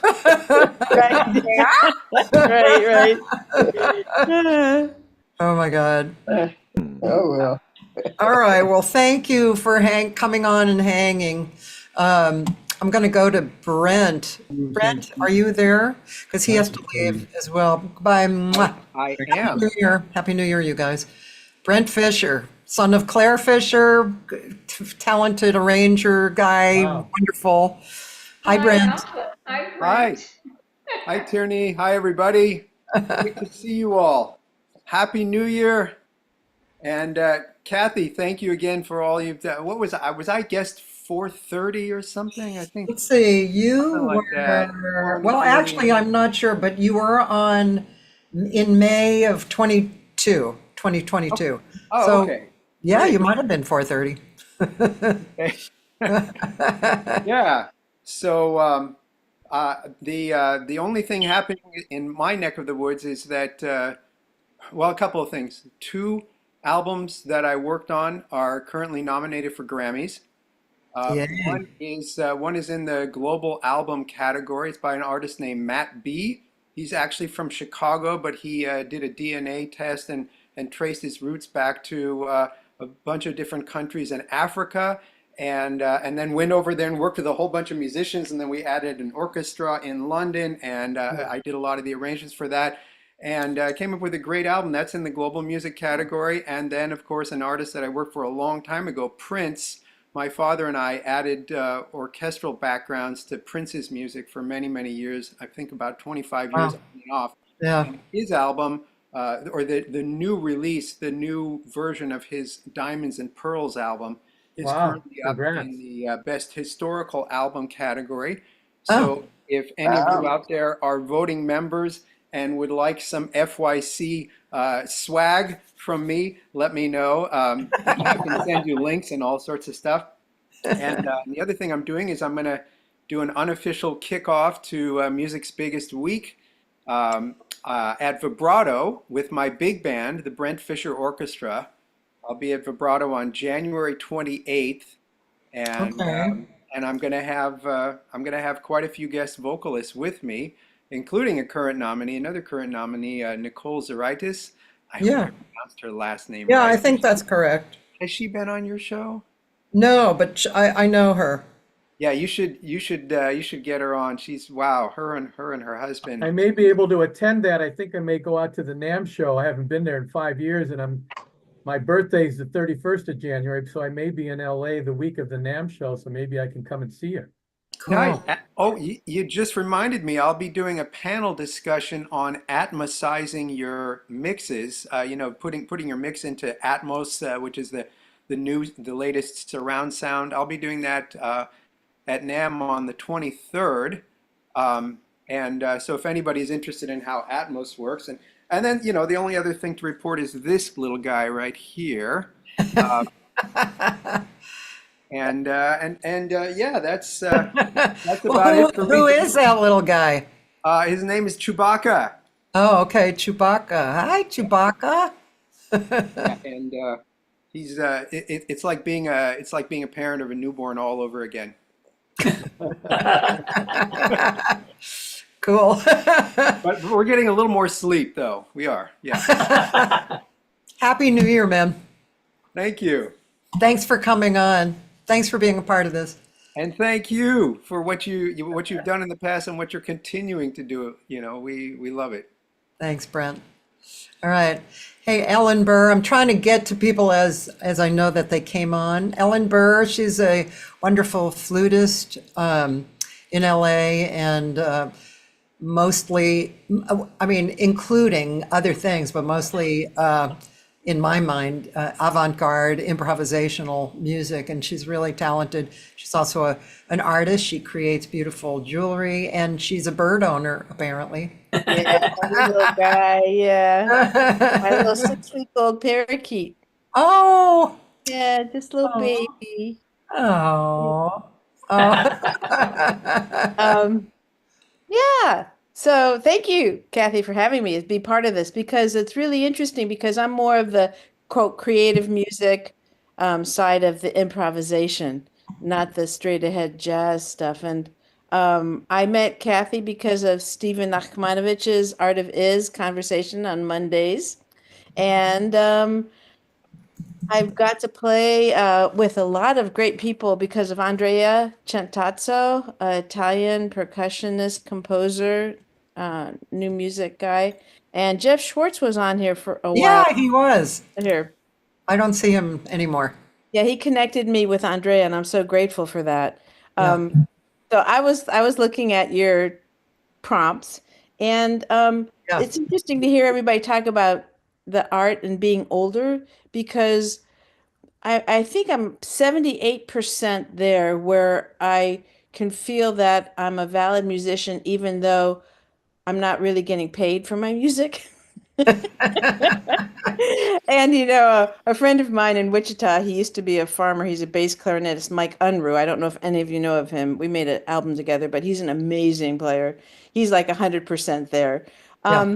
So this last August, I went to 6 countries in Europe and played with people I knew from Wichita, Kansas, where I got my undergraduate degree, people from LA, Chris Heenan, Sarah Schoenberg, Harris Eisenstadt, and the bassoonist from Wichita I played with in Portugal, Bob Glassburner. And then the other players I met and that I played with in Austria and Italy, I met from Andrea Chantazzo's 45th anniversary of his Ictus album. He had a great festival in Milan in 2022.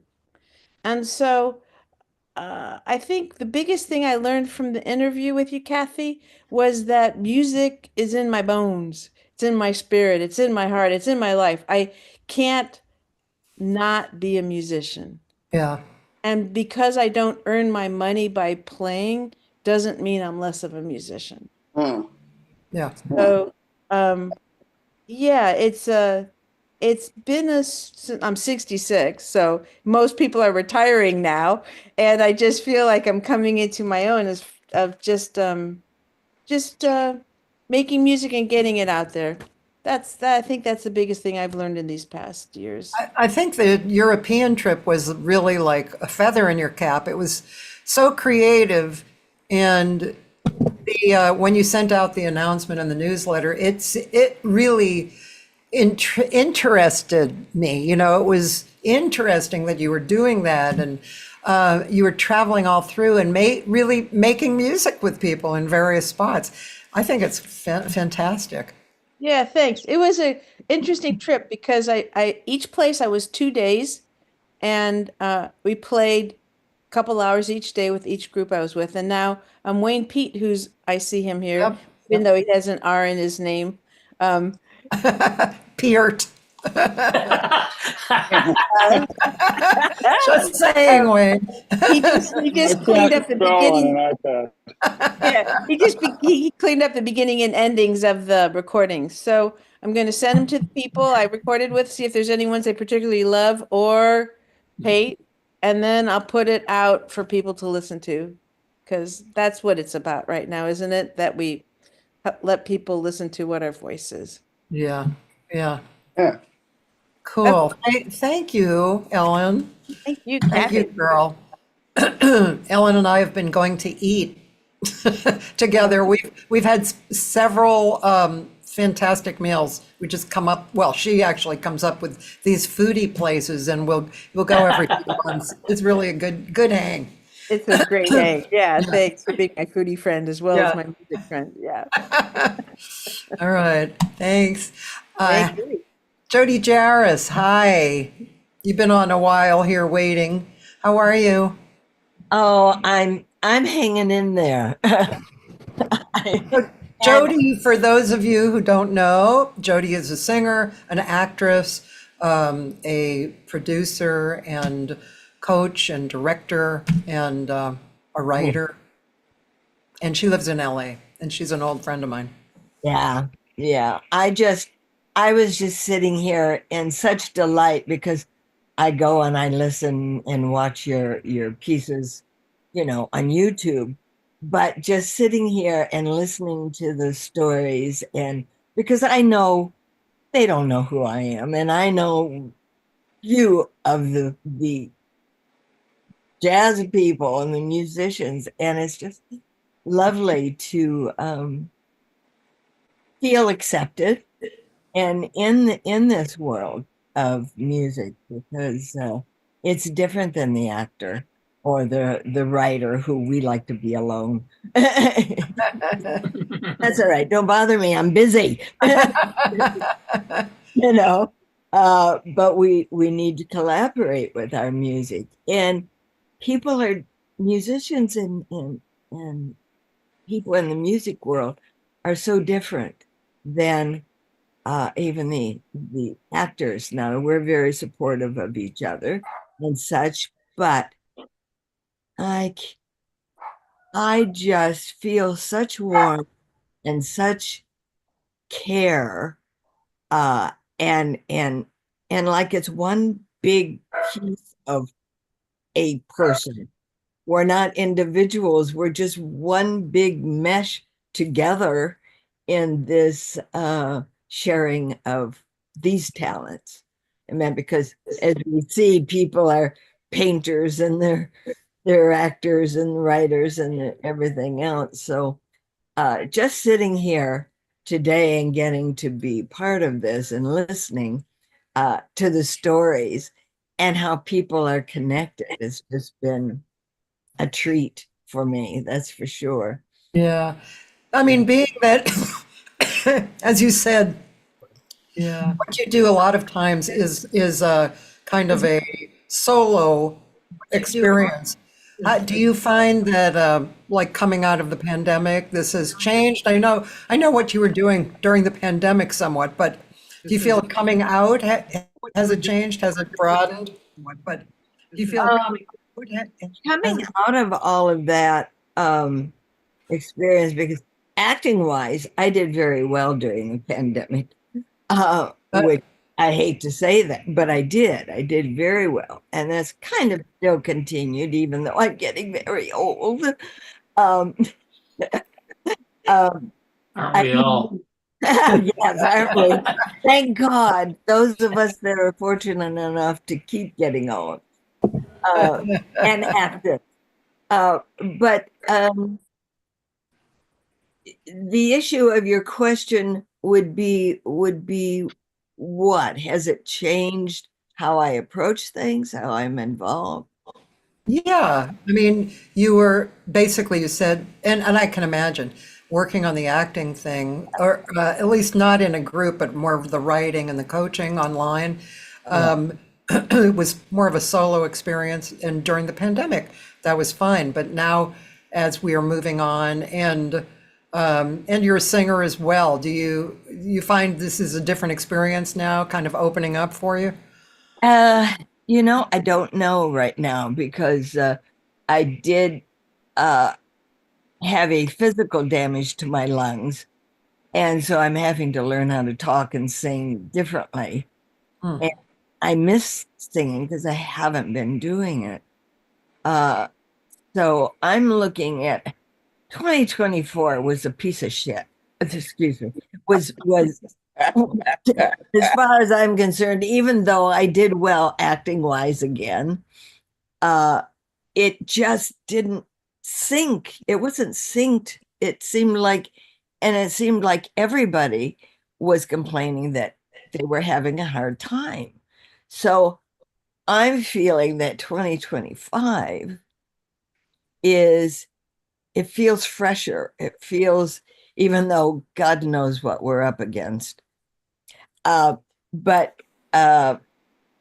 it feels like it will be a fresher, more prosperous or more expanded creativity for 2025. But as far as not being alone, I don't know. I'm pretty much a loner. That's my preference. But until you start doing something, and then it's like you don't want to stop. We need to stay together, and don't want to stop, go round the clock, round the clock, round the clock. Oh, can't answer. Well, that's good. That's a good answer. Thank you. And hopefully your voice gets better. You sound definitely like you're struggling a little bit. Yeah, it is. It's weird, but which angered me and still does, but I can't live in that anger. So I just have to, go on with it. Yeah. Well, Happy New Year, sweetie pie. Thank you. You too, and everybody else. And I want to hear more stories. Okay. Cathy, Hey, I got to run. Thanks for inviting me. And thanks, John. Nice meeting you all. Hope you guys have a productive new year in 2025, and love to hook up with some of you that I don't know. So maybe, Cathy, you can send me some contact info. Absolutely. Okay. All right. Take care, everybody. Bye. David Joyce, I know you've been here a while. Hello. Hello. Great to see you, Cathy. What? David Joyce, part of the very strong musical family in Los Angeles. He and his brothers all studio and background singing, and his father was the vocal arranger. What was your dad? Arranger and producer for. We worked with a bunch of folks. Yeah. I'm looking for the word, but he was the go-between contractor. Yeah. And David is a great singer, good pianist, and he's the head of the vocal department at LA College of Music in Pasadena. And a wonderful person, human. You're too kind. Not really. Really great to be here. I don't have a lot to add right now, just kind of not doing, I'm doing some cool stuff musically with the circle singing community, and I'm headed back to Brazil to do some more stuff down there, and just really loving the, I think as somebody was just talking about, that it's not always just about the industry, and it's too often it is. I'm in this school that prepares people for the industry ostensibly, and yet I'm not that interested in that part of it, frankly. Don't tell me.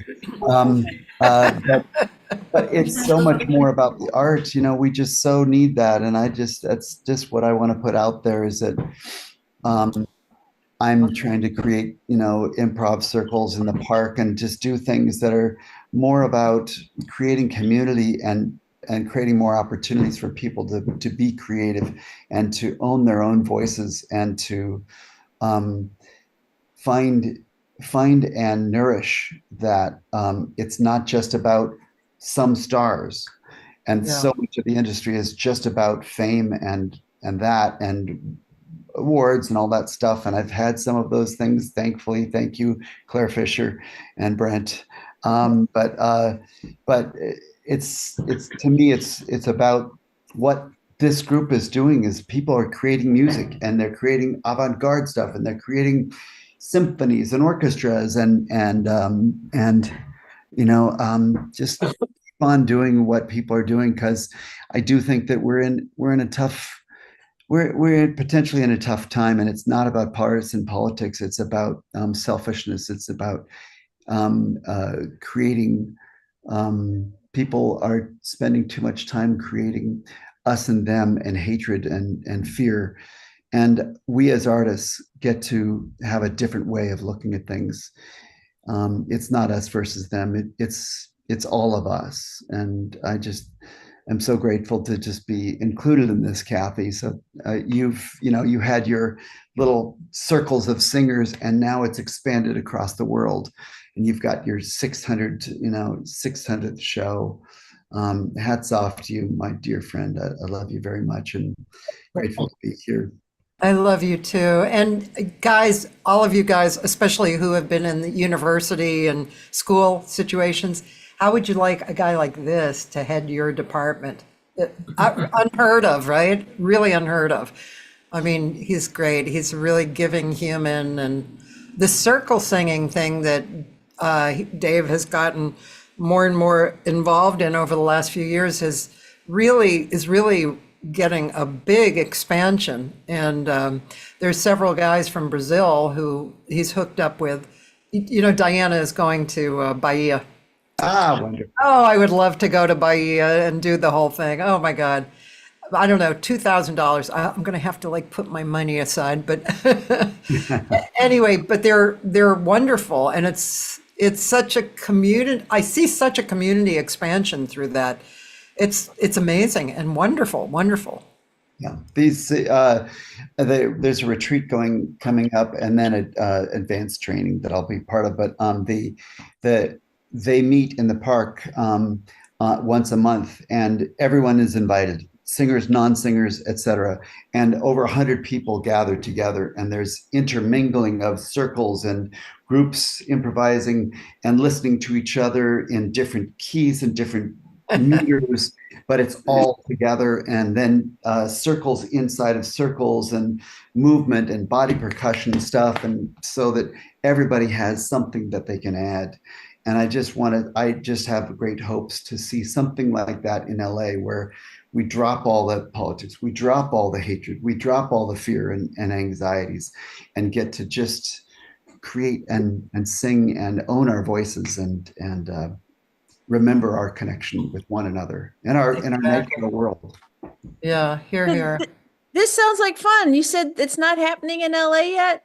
It is. It happens once. I'm doing it again on the 11th in the afternoon, and usually once a month. And would love to invite So how do we get in? How do I find out about this? I'll send you an email. Cathy can hook me up, and I'm glad to let people know. Sounds good. Yeah, I'll put my name in the chat. David, are you working with Zusa in Brazil? Yeah, Zusa is a dear friend, and he's one of the guys. Zusa, his partner Pedro, and Ronaldo. Ronaldo I brought up, and he did some workshops on body percussion in Gorgeous. Yeah, that's amazing stuff. I worked with him in New York a bit. Could you put some links in the chat for the Brazil stuff?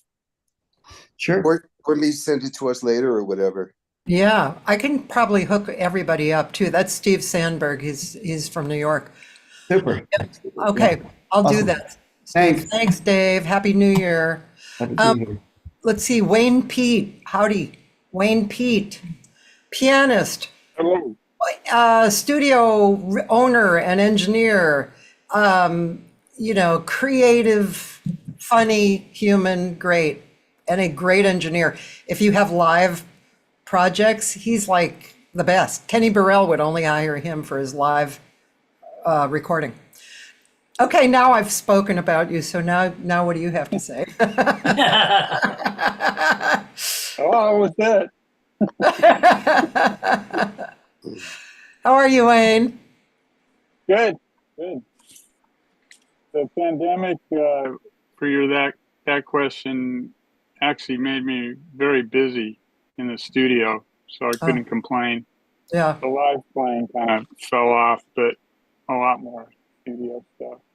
Yeah. With mixing, editing, etc. I've seen you a lot lately, or not a lot, but I mean, I've seen you pretty often in the last few months. You've been playing and doing sound. You were at the memorial for Will Salmon. Will Salmon was one of the founders of the Open Gate Theater, which is a improvisational avant-garde group here in Los Angeles, and although he started in San Francisco. And several of these folks, Ellen Burr and Rick Helzer, and and you, Wayne, have been involved with that group of people, and I've seen you in several of the events lately. It's been wonderful. Mm-hmm. Yeah. So yeah, I've got a lot more playing after the pandemic let up. Yeah. But yeah, I'm very busy. One of the big projects has been working with Vinnie Golia on his big orchestral Oh, Vinny was stuff. here for a little bit. Yeah. Uh-huh. And at the time we had our chat was in 2021. It just released the first group of his stuff, which was a 12 CD set. Which was kind of a pandemic thing where it was sequenced orchestra stuff that I would work on with him to try to get it to be more vibrant. And then he would have people overdub on it remotely. And he's kept that going. The second one was released. And now we're on the third one, which is 136 pieces and growing daily. Yeah, man. So this is a project that you can actually hear some of. Vinny Golia's project, which you're talking about working on. It's on Spotify, I think, right? Probably, yeah. He also has it on his Bandcamp page. Bandcamp. I think it's on the Bandcamp. Yeah, the second one was only released digitally. The first one was a CD set as well. Yeah, how many hours is it? Like 136 hours or something like that? It's Crazy. ridiculous, yeah. Yeah. He just keeps putting stuff out. Yeah. So it kind of ends up being like a full-time job just working on this stuff. Yeah. Yeah. But I have other stuff going on too. I at the time we did the chat, I had just released a quartet record of my own with my compositions, and then more recently I've been doing some live things with a trio of my son on drums and G.E. Stinson on By guitar. the way, his son is a great drummer. What's his first name? I'm sorry. Ellington. Ellington. Wow. He's a really great drummer. Yeah. Very impressive. Yeah. Yeah. So I've released a trio of a live gig that we did on the Vernacular series, and we did a studio recording this summer that I'm mixing right now. And another thing that I finished recently was I had an unfinished project from 1984 with a group that I did with Stuart Liebig and Nels Klein and drum machines called Rhythm Plague. And we did a whole session just to get one tune on a compilation record, and the rest of the tunes were not finished. We were just kind of working on grooves and stuff. And I was able to transfer it into the computer and decided to maybe finish it. So this last year we did some more overdubs on it. Stuart Nels and myself, and I've released that one. What is that called? It's called Rhythm Plague Time Machine. Rhythm. Sorry, your sound is kind of muffled sometimes. Plague. Rhythm played. Plague. Played. Plague. Oh, plague. Rhythm. Did you hear that, Rick? Yeah, I heard that. Rhythm it just sounds plague. like Wayne. It does. A little edgy there. Twist at the end. Rhythm Plague Time Machine. Is that the whole name? Yeah. This is like feels a little like Brad Dutz to me. Time Machine. Okay. Yeah. Feels a little like Brad Dutz titles. Yeah, well, he's funnier than I am, that's for sure. Okay, cool, Wayne. Thanks. Thanks for your contributions in the world. It's nice to have you in the world. Thank you. Likewise. Happy New Year, man. Yeah, And Wayne, and I'm glad you keep playing and don't just sit in your studio, because I love your playing, especially when you bring out your Hammond. Yeah, definitely keep playing. I gotta do both. I enjoy both for sure. Yeah. I want to say hello to those of you who have joined who I haven't acknowledged. I mean, I'm just obviously moving through. Jerry Fialka, one of the greatest interviewers ever. Brad Rabuchin, guitarist. Lisa Rich, singer. Cheryl Barnes, pianist. Rick Helzer, pianist. Rosanna Eckert, singer, teacher, writer, Gail Pettis, although we only see her chair, Joey De Leon,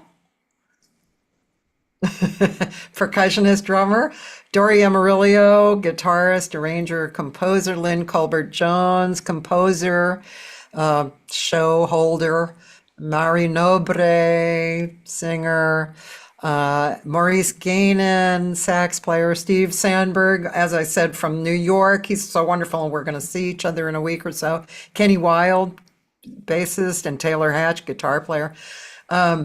Thank you for coming on. I'm just going to move through. And Cheryl Barnes, would you like to say a few things? I just say thank you, darling. It's beautiful. This is so fun to see the faces of so many people, many of whom I do know, but many whose names I hear and whom I've seen perform as well.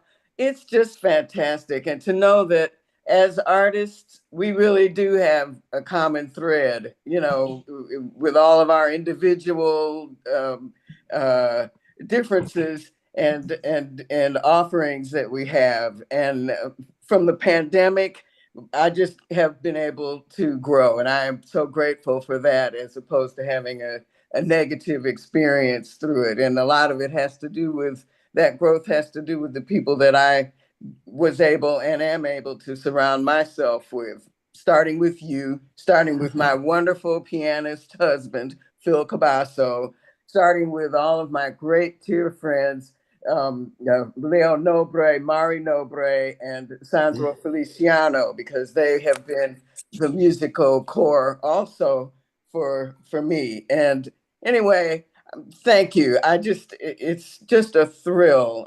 So many things that people have said, and just to be able to be an artist and to get older and to feel free to be true, to just throw it out there. It's like the opinions are not important, because mine isn't important of anybody else's. These are gifts that we have, that we get to just we get to have the gift from within ourselves, and others get to benefit from it, and so I've gotten older, and in the music I understand that I don't have to worry about what the judgments are. I'm not trying to be a big star. I'm just trying to be myself, and not afraid to cough it up. Anyway, I'm not going to take, the time is running out, and this is a thrill. It's a thrill to be your friend, and all of you. Jody Jarris, you are a gem and a star. My God, you are just, all of you. It's just great, and I'm so grateful to be alive and well and able to just keep moving on until that's not the option, and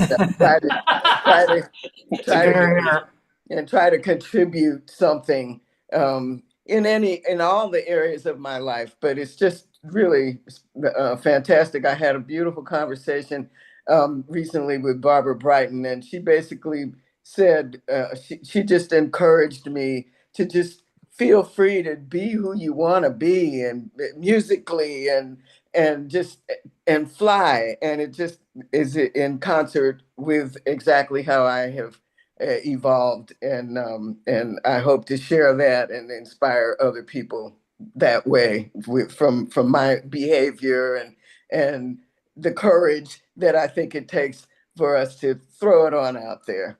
Anyway, Happy New Year to everyone, and thank you again, Cathy. You are a tremendous human being. Happy New Year. Absolutely. That was beautifully put. Thank you. Happy New Year. I know Steve Sandberg has to leave soon. So Steve, he's the pianist from New York. Hello. Hi, boy, Cheryl, that was just amazing. I just wrote that down, and I have a collection of quotes. And I wrote that I'm not trying to be a big star. I'm just trying to be myself. I love that. Thank you for that. Yeah, that was great. So, it's funny, Cathy, I just looked at what I was doing 2 years ago when we talked, and I'm basically just doing the same thing. Yeah. I when we spoke, I was actually having a good moment. I was going to Cairo to play in the Cairo Jazz Festival with Zach Brock, and that was great. And I'm just doing the same thing. I'm just trying to be myself, really. I love music. I love playing the piano. I came to playing as a classical player. I came to playing jazz kind of later in life, and I'm just trying to learn how to play and playing with people and be a participant. Be a player, a worker among workers, as they say. And I just feel very blessed because I'm in New York and I've been able to do it. And I just playing all kinds of music with different people, and I have a CD coming out, and I have this talking about being myself. I have this monthly gig at a hotel on West 76th Street, and I'm really enjoying it because I'm just kind of, for a while I've just been in this thing about I want to learn how to play jazz, and I'm just being myself now. In the last gig, we just started playing. Besides originals and Joe Henderson and McCoy tunes, we just started playing tunes by the band and Earth, Wind and Fire, and then I found myself grabbing the mic at the end. I got so excited. I said Stevie Wonder tune, and that seemed to go over. And then we had 2 minutes left, and instead of playing, this thing, I said we're going to play some Cecil Taylor now, and we doing some Cecil Taylor, and this audience dug it in the lounge because the energy was so high, and so I'm just grateful to be able to be a player, and I do have a trio CD coming out in January, and I've been doing, which is kind of interesting. I've been doing do-it-yourself publicity, and I bought publicity package from Orange Grove Publicity, which was basically a set of instructions and radio DJs and print people to send it to, and it's been working, and I'm going to be getting some reviews, and I'm getting some radio play, and my absolute favorite response was from this reviewer when I sent out the second email, who said, thank you so much for reminding me. I get so many requests that a lot of them pass right by me. And I must say that I listened to several cuts from your album, and they didn't do anything for me at all. Happy holidays.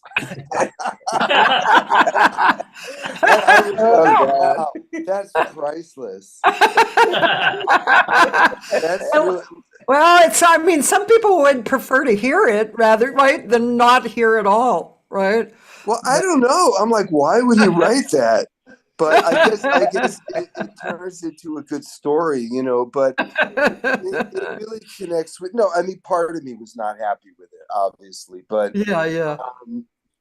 It just connects with this idea of why are we doing this, and and it's, I mean, this idea of doing it. I mean, to me, it's a spiritual practice, which we talked about in my moment with you. It's really a spiritual practice. I could be at home worrying about politics and the state of the world, which I do anyhow.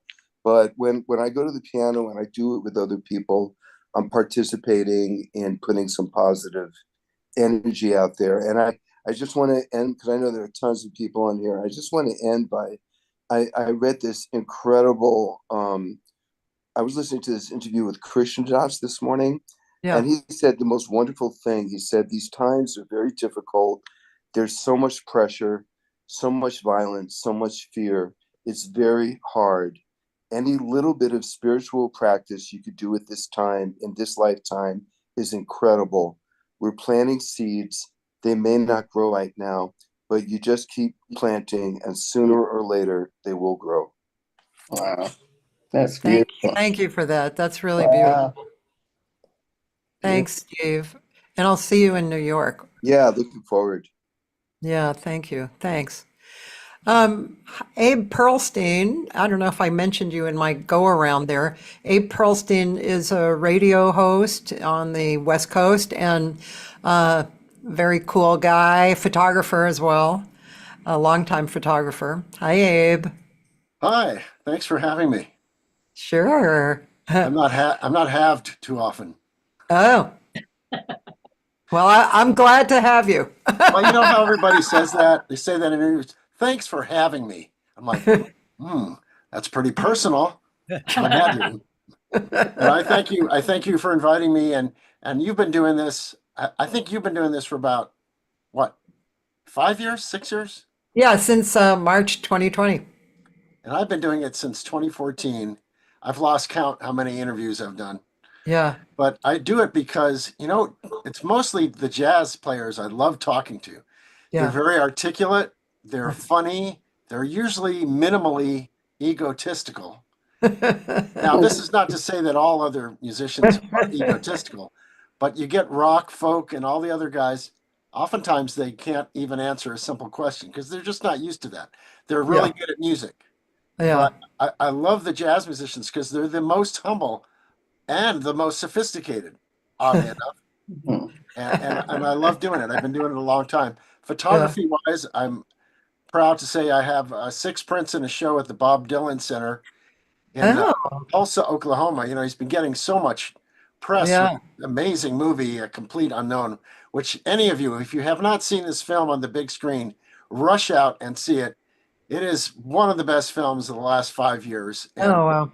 And even though it's not factually all correct, it's really well done. And Timothy Chalamet is Bob Dylan. He is so good at it. Yeah. But some of the questions you asked, why don't you ask me those? Because I actually don't remember what they were.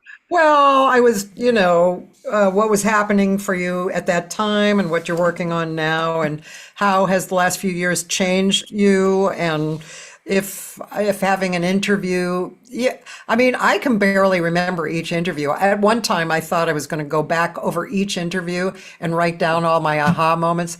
That had a very short-lived life. Well, much like yourself, if I was to do that and keep track of all that stuff, I wouldn't be able to sleep.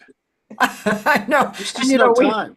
We have another interviewer on here, Jerry Fialka, and he has a lot of questions in the interview that are like mind-blowingly great. And so I'm sure he has multitudes and multitudes also of, of interviews and questions. But so what about you, Abe? I mean, do you feel like you're moving into a different era almost, or well, what? It's funny because your previous guest, and I'm sorry, I forgot who it was. I think from Florida.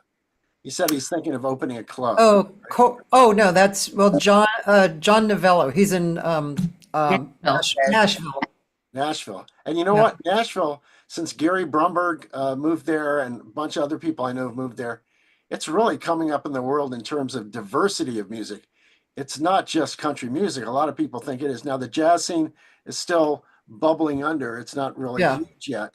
But I've interviewed a number of jazz artists from Nashville, and I never thought of Nashville as a jazz mecca. But I would like to open up a club here that is a listening room and not an overpriced, I don't know. I don't have really soft and fuzzy feelings for a lot of the things in my area. And I'd like to see something that treats the musicians well, pays them a decent amount, doesn't overcharge for food, has comfortable seating, has really good lighting, really good sound, and streams live for people who want to pay a small fee who otherwise wouldn't be able to come and see a show because they live in somewhere else in the world. Yeah. That's something I've been wanting to do. But right now I'm continuing with the show. And for those of you who have albums coming out and you're interested in being on the show, just look up Tuesday Lunch with Abe on Facebook and send me a message. And I'm always open to that. Yep. Thanks, Abe. And I do have this show, and if you happen to be in Tulsa, I have 6 prints in the Jesse Ed Davis exhibition, which is about the guitarist. He's no longer alive, but he played with George Harrison, Bob Dylan, John Fogerty, Taj Mahal. I got all these people. And there's a whole exhibition, and I have some large prints in there. And I was in the new Bob Dylan book, Mixing Up the Medicine, on page 435. I have a full page of some photos I shot of Bob and George Harrison and such. And wow. I was looking for somebody who wants to help me put together a book of my career. I haven't done that yet, but thanks again for doing this, Cathy. It's always a joy talking to you. And let's see, did you already send me your album? Yeah, the Social Anthems Volume 2. Okay, Yep. I do have it, and I will be getting back to you. Okay. Thanks, Abe. Happy New Year. Thank you. You too. Kathy, I got to run. If I could just shoot in really quick. Yes, absolutely. Hi, Jer. Thank you so much, because Abe brought up Jesse Ed Davis. He OD'd in a laundromat in Venice, California, but he is one of the greatest guitarists, an American Indian, a native Indian. He played with Albert King, and it's so cool, Abe, you brought him up. But all cheers to Kathy. You are a gem, a geo Earth mother. James Joyce invented this Zoom medium that we're on right now and disguised it as a book in 1939, Finnegan's Wake. And sister Aretha Franklin in 1985 said, "Who's Zooming who?" Bravo to you and all your podcasts. On my podcast, I just had Ben Mankin on my podcast yesterday, and he made a great film. You should all see. It's free on YouTube. It's short. It's called "Who Killed Jazz?" And then that evokes Frank Zappa's great line, "Jazz is not dead, but it smells funny." But all you people here prove that that is not true. Jazz is alive and living. The great David Moss was on my podcast recently, and I asked him, what is the function of music? And he says, it's the sound of being alive. So it is the youth, like Taylor Hatch. This dude is cool. Young. And there's a kid I book in Venice, California at all our jazz gigs. He's 15 years old. His name's Kylan Sabah. So we have to nurture the young as we kvetch about our oldness. But just in closing, Frank Zappa introduced Archie Shepp as a guest at his show in 1984. And he says, this guy is from jazz, the music of the unemployed. And, you guys all proved that wrong. You all got gigs and get paid. like we in Tonto Gallery in Venice, where I booked gigs for years, where Lord Buckley and Art Pepper played. We would say, hey, how much are we not paying you? Double that. In closing, come to Venice and check out all our events. They're amazing. We're hosting jazz and improv and everything all the time. Gary, what is it under so people can actually go look? Laughtears.com. I'll type it it's my website. Okay. It's a word James Joyce invented, Laugh Tears. So he just added 2 letters to the word laughter, A-N-S, so it encompasses the human condition. You laugh and you cry. You get up and you fall. That's laughtears.com. But dig it, all you LA people, there's a new jazz club opening in LA. Let's hope it's not bougie white people paying $80, $100, that it's it's the Blue Note, Club. And so we can thrive as a community and not consumers. Thank you so much, Kathy. You're doing such great work. You're welcome, Jerry. Thank you. And actually, I've also been thinking about Rocco Samazi, who owned Rocco's before it became Vibrato. And that was the only place in town for a number of years that had modern jazz. This was a while back. Then he became a consultant of the Blue Whale, and which he still is. He lives in San Francisco now, but he's in LA a lot.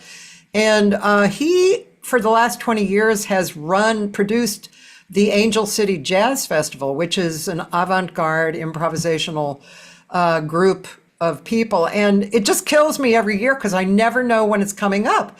And I should know, I feel. So this year, I decided to get on board to make it a more known thing. And it might fall over into other jazz events or jazz community. But what I'd like to do is formulate a survey that people can pass out to their friends and, people they know who listen to music in LA. And a survey that would kind of make people who are taking the survey even, kind of go, oh, there's other music here? Oh, I didn't know. Because there's there's a shitload of people who go to the Hollywood Bowl. Where are they on some of these gigs? You know, it just kills me. So I'm going to get involved with that. So thanks for that talk, Jerry. Rosanna Eckert, she's from out of town, man. Great songwriter, singer, teacher, Texas. Hey, Cathy. Hi, Rosanna. How are you? Hey, everybody. I'm good. Yeah, I'm from Dallas, way over here. So good to see you, and I hope everybody's having a great end of 2024, figuring it all out. Yep. Yeah, I want to echo everybody's just gratitude for the community that you create. It's so cool, and you know, it has inspired me. I teach at UNT in Dallas, but I have a freelance life, you know, that of its a mind of its own. Yeah. But I get to do a lot of traveling, and I hear in all my travels, I hear sometimes meet people who they feel alone in their music. They feel like they don't know the next step. They don't know, they want to make music and they're not really sure how, or they've hit a wall or something like that. And I really think that the answer is community. And I always think about what you do in LA, and I tell people about you, and I tell how, like, sometimes it just takes one person to go, hey, I'm gonna start a Yeah. thing. I'm gonna create a Yeah. thing. I'm just gonna invite a thing. I'm gonna do a thing. And pretty soon it brings people together, and pretty soon you don't feel so alone. Yeah. Yeah. I know, it's great. You're involved with so many different things. Well, what's that singing group that I came across and I realized you were producing them, right? Yeah, King's Return, especially in the beginning. I mean, anytime Beautiful. they go into the studio, I am the vocal producer of those sessions. Sometimes they do quite a bit at home, kind of individually, but a lot of times, you don't want to record by yourself. You want to actually sing together. So, like their first project, the majority of it was all together. Maybe the first two projects. So yeah, their first project was, they had a Grammy nominated song, and it was wild. I mean, to be on this journey with a brand new group, and they're doing wonderful, wonderful. They are so good. I don't know if you guys have heard them, but it's really, you have to hear them. It's great. It's a beautiful, is. beautiful group. Yeah. And it's hard to do a cappella with 4 people. Yeah. Usually it's at least 5, right? You've got like bass, and then you've got a soloist, and you've got some backgrounds, or, a beatboxer or whatever. And I mean, to have it be just 4 people, and to try and, they sing a lot of different styles too. And they're really masterful. They're very genuine, nice people, Yeah. and they can deliver live also. So it's really amazing. I'm so proud of them. I'm so happy for them. What are you doing next? Let's see. What's on the docket right now? I was paired together with this pianist who is from New York. His name is Jeff Gardner. I don't know if anybody knows Jeff Gardner. Yeah, yeah. Do you know Jeff Gardner? He was a Sure. pianist who was from New York, but Yeah. then he fell in love with Brazil, and he decided to go there for as long Yeah. as they would let his visa, let him stay. And then he would come back, and then he would go, and then he would come back, and then he would go and come back. And then, until he met somebody and got married. And now he's been living there with his Yeah. wife and 2 children for over 20 years. So he and I got paired on a gig. Somebody hired him, Oh. somebody hired me, and we met. And then the next time after the pandemic, he came through Texas on a tour, and he reached out to me and said, hey, remember me? And maybe we could do some gigs. So I set up a bunch of gigs, and we did a little mini tour here. Oh, And he's on one of really the good. days, yeah, we went into the studio for one day with brand new material that we had just put together, and we were like, well, let's see what happens. So we recorded an album, and we're releasing kind of one song at a time. So we've released a couple songs, and it's not, it was a really cool, impromptu, spontaneous, That's beautiful. yeah, with a new friend. Yeah, he's really good. His sister, they're estranged, but his sister was in my group Fish to Birds, the improvisational group. Hey, you are Yeah. kidding me. Are you serious? Oh my gosh. That's Cecily Gardner, yeah. And they used to come out with some great projects too, the two of them. gosh, gosh, I have to talk to him about that. That's Yeah, well, I don't know. I've heard of her, of They course. they are estranged, though. Okay, well, yeah, maybe I won't talk to him. But he is really fabulous. Yeah, it's Yeah, great. he's a virtuosic player, a really deep player, and of course now after being in Brazil all this time, Yeah. he is like really got the baião deep in there, and so he can play cool rhythms. Yeah. Yeah. So anyway, so I'm Okay, doing well, that, and we're gonna look for you. You're probably going to the Gen, right? I am. Yeah, I'll Yeah. be singing with a big band called the DJ Rice. I haven't been there in a long time because now I'm going to the Jazz Congress instead because you can't go to everything. I know you can't go to everything. I mean, you could, but you'd have to have some money, deep pockets, right? Yeah, you need some kind of yeah patron. We have some new people coming on. Judy Niemak, who's going to be in LA this week, actually, with a workshop. And I am. Yep, and she put it into the chat, and it's all over my Facebook too. And who else? Did I not? Victor Orlando, the superb. I went to see Victor's group recently. Oh my God, that was so much fun, Victor. Oh God, he's a conga player, and he has this group, this like funk group that's amazing, and everybody was dancing, and including me. I was dancing too. That was so much fun. Just great. Thank you so very much. Thank you. You so are a very much. maniac. You are so creative and so forward, man.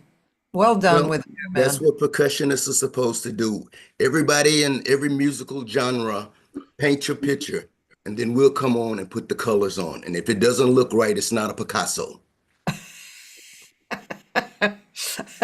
See, that's like giving due where due is owed. Victor, as long as I'm speaking with you, yeah, let's talk a little bit. What's happening? What's new in this year coming? Well, I know you've been through a lot of stuff, man. You have been through health issues and wow, lots of stuff, but you are here and you're working and you're forward moving. Yep, I made it through it. God has brought me through it. I'm not still finished with it, but long as I can get on stage, I'm through it. Yeah. That's all that matters. But I just turned 72 in November.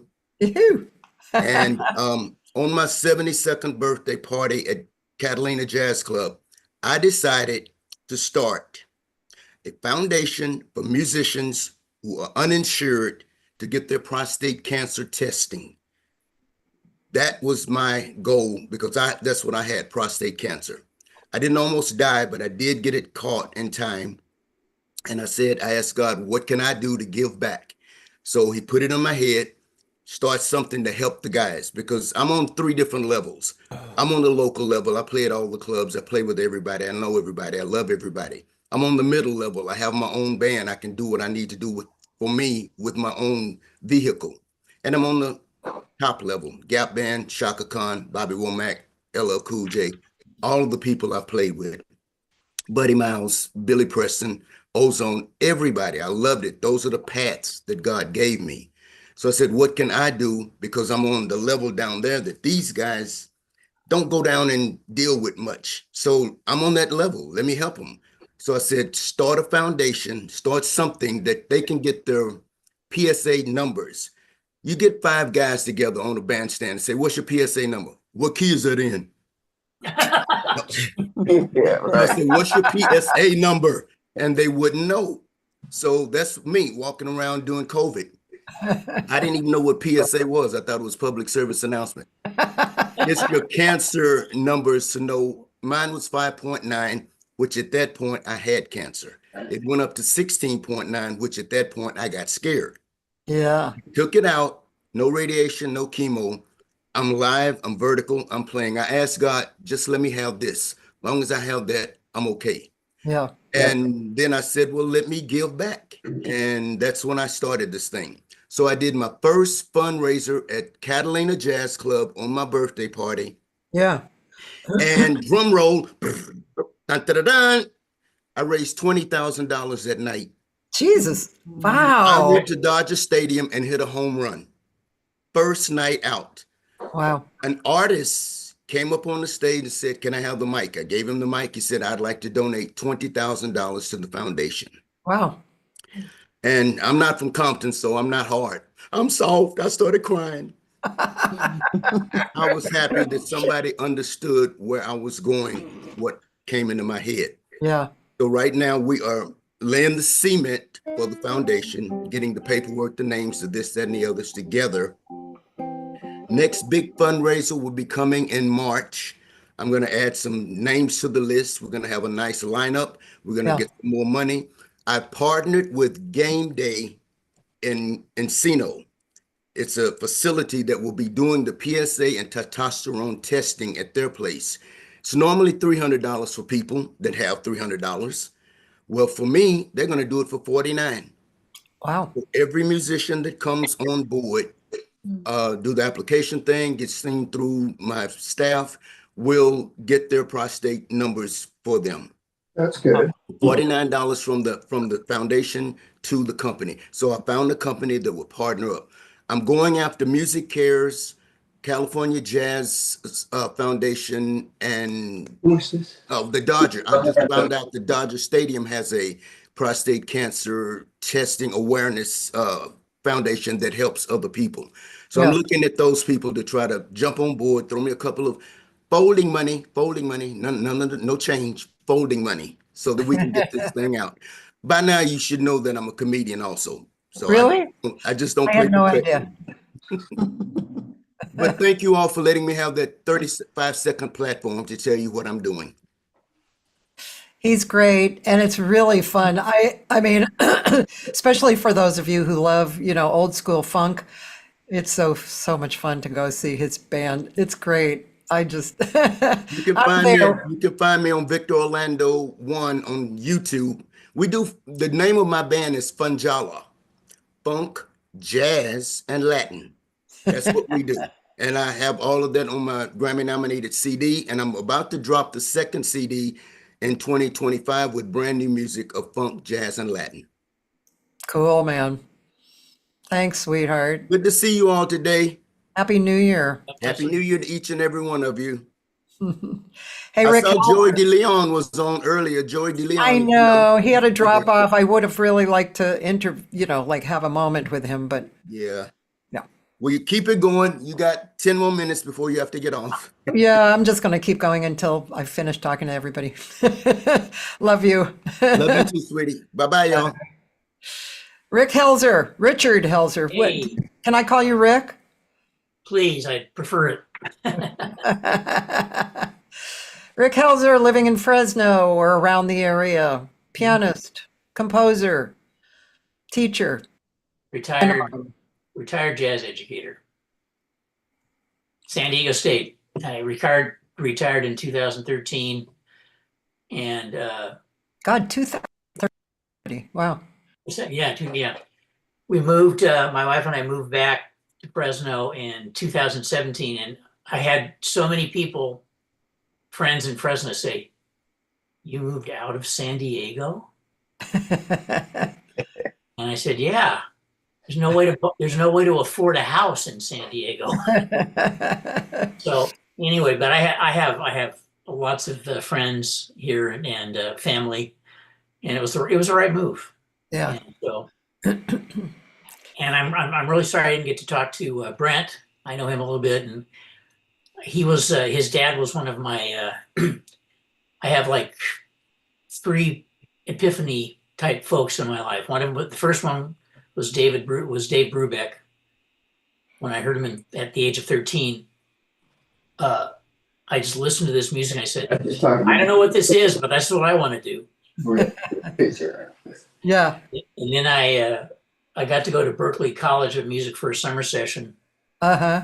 And I was really, bright-eyed and bushy-tailed. And I was kind of arrogant because, I got a downbeat scholarship, So I'm meeting all these great musicians. And I met this bass player from Venezuela. And he says, "Who do you listen to?" And I said, "Well, man, I listen to Dave Brubeck and Vince Guaraldi and Ramsey Lewis. That was jazz for me." And his response was kind of like he rolled his eyes and said, "Oh, that's for you." And then he just started naming names, just one after another. Miles, Coltrane, Bill Evans, the whole thing, and I didn't know any of them. Yeah. So he walked me up to the Berkeley Music Library, and the first thing that I listened to, and this is my second epiphany. The first thing I listened to was Miles Davis's ESP album with Herbie and Ron and Tony and Wayne Shorter, and I kind of felt like my head exploded. It was like, Yeah. I never heard anything like that before. I mean, that the sophistication and the harmonic language and all that stuff. So that was the next thing. And then I always have to go back to Claire. When I was in LA back in the 80s, I had the opportunity to have a couple of really insightful, deep lessons with him. And I remembered when I called him, first time I called him to see if I could get a lesson. He picks up the phone and I said, "Hi, Claire. I'm Rick Helzer." And you know what he said to me? What? "No, you're not." That's the first thing he said to me. Now, how in the heck do you respond to something like and then and he let the silence go for about a half a minute. It was just like one of the most uncomfortable times of my life. And he says, "That's Helzer." Well, Claire was German, I wasn't pronouncing my own name correctly. But Oh man, yeah. it was great. But I mean, he was a real. I mean, he was such an incredible influence to me. Yeah. I learned so much. Do you feel like you're using that now in your life? Yeah, I do, and I use it. I think I use it a little bit differently, but the whole idea of linearity in music and harmony is just, it's always something that really fascinated me, and that's why when I got so excited about the Miles Davis the '60s quintet, because of all that music, and most of it was Wayne's music. Yeah. And he's a big influence. I mean, I love the composers that kind of go over here. Yeah. Like him, Ralph Towner, Kenny Wheeler, Richie Byrack. Yeah. They just they take the music somewhere else. And that's not what I love. Carla Bley. I have a great record by Carla Bley. Oh, which one is it? You remember? It has a picture of like a library picture on it. It's social. I think it's social studies or yeah, something like that. What a great record. Oh God, that is such a good record. Yeah. So I've been having a really wonderful time. I'm retired, and I mean, retired. Musicians don't really retire. We all know that. Yeah. But it's been really nice. There's a great community of musicians here. We have a 501c. It's called Jazz Fresno. They sponsor concerts and educational events. And I've been involved in a lot of those. Yeah. So it's been really good. I've got a trio and a quartet, and I've had the opportunity to bring a lot of people from Southern California up to play at the series. Cathy's been up to play and sing. Kim Richmond, who I miss dearly. Kim Richmond passed away this year. Yeah. Yeah. Vinny Golia came up and played, and that was a really cool show. It was really interesting. God, I wish I could have been there. Oh, yeah, we lost some of the audience, but I figured, they're going to be exposed to this music, And Vinny and I did do an album a long time ago. We used to do a duet album, so it was one of those things that was really helpful to me for getting my my career advancement and my tenures and all that kind of stuff. Yeah. And, would you like to say anything before I move on? Like anything special? Well, just that I think, the music belongs to all of us. And I think we all have an obligation to give it back to people, and to share it with people. I used to teach at San Diego State, and I loved teaching. I had some great students. In fact, I think you interviewed one of my former students, Danny Green, on your show. Yeah. So, so just keep that forward motion going. And I guess the last thing I'll say is that the difference between being retired and working.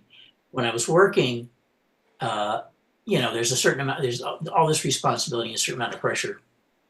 And so when I would play around town, or if I did faculty concerts, it was like, oh, yeah, no, I've got all these peers and these colleagues are looking at me.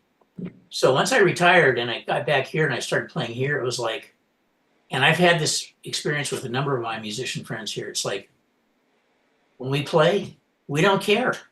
Now, I don't mean that in a negative way. It's totally positive. We just we're going after it. We go after it. And if you fall down. And I'm having a really fun period of time right now. I'm doing a lot of writing and composing and stuff like that. And so anyway, a lot of stuff that's going on. And I'm really, Cathy, thank you so much for doing this. Thank you. I didn't get to say hello to Brent or Well, I'll give everybody. Yeah. I'll send everybody a group Okay, email. good. And it was great. It's great to see Mr. Pete. Yeah. He came out and recorded us. We were down there with the trio and Garth Powell for the open series. And man, he just he comes in with this little box, and I'm thinking, he's recording. That's how he's good technology I am. But man, Wayne, thank you, because it sounds great. It sounds great. I wasn't particularly happy with my playing that night, but besides it was fine. All right, so I'm moving through, you guys. I'm going to Mari and Leo Nobre because I know they have to go. Hi, you guys. Happy New Year, everyone. It's so nice to see so many people that we know, and I'm looking forward to stay in contact with the ones we don't know yet. Cathy, thank you for doing this. You invited me to your wonderful show, and I think I was in Italy in this crazy hotel room when we did the show. They have a thing behind them. You are there with me with all the technical difficulties. I also appreciate a lot, Victor, for what you said, being a colon cancer survivor myself. Let us know how we can support you. How can we, join the cause, because it's important to me as well. It's close to my heart. I am, as you guys, some of you already know, I sing a lot of Brazilian music, Latin music, jazz. I think the jazz is my point of reference because it's really inclusion, is really creativity, and I always felt welcome by jazz musicians. I always felt welcome in a jazz setting.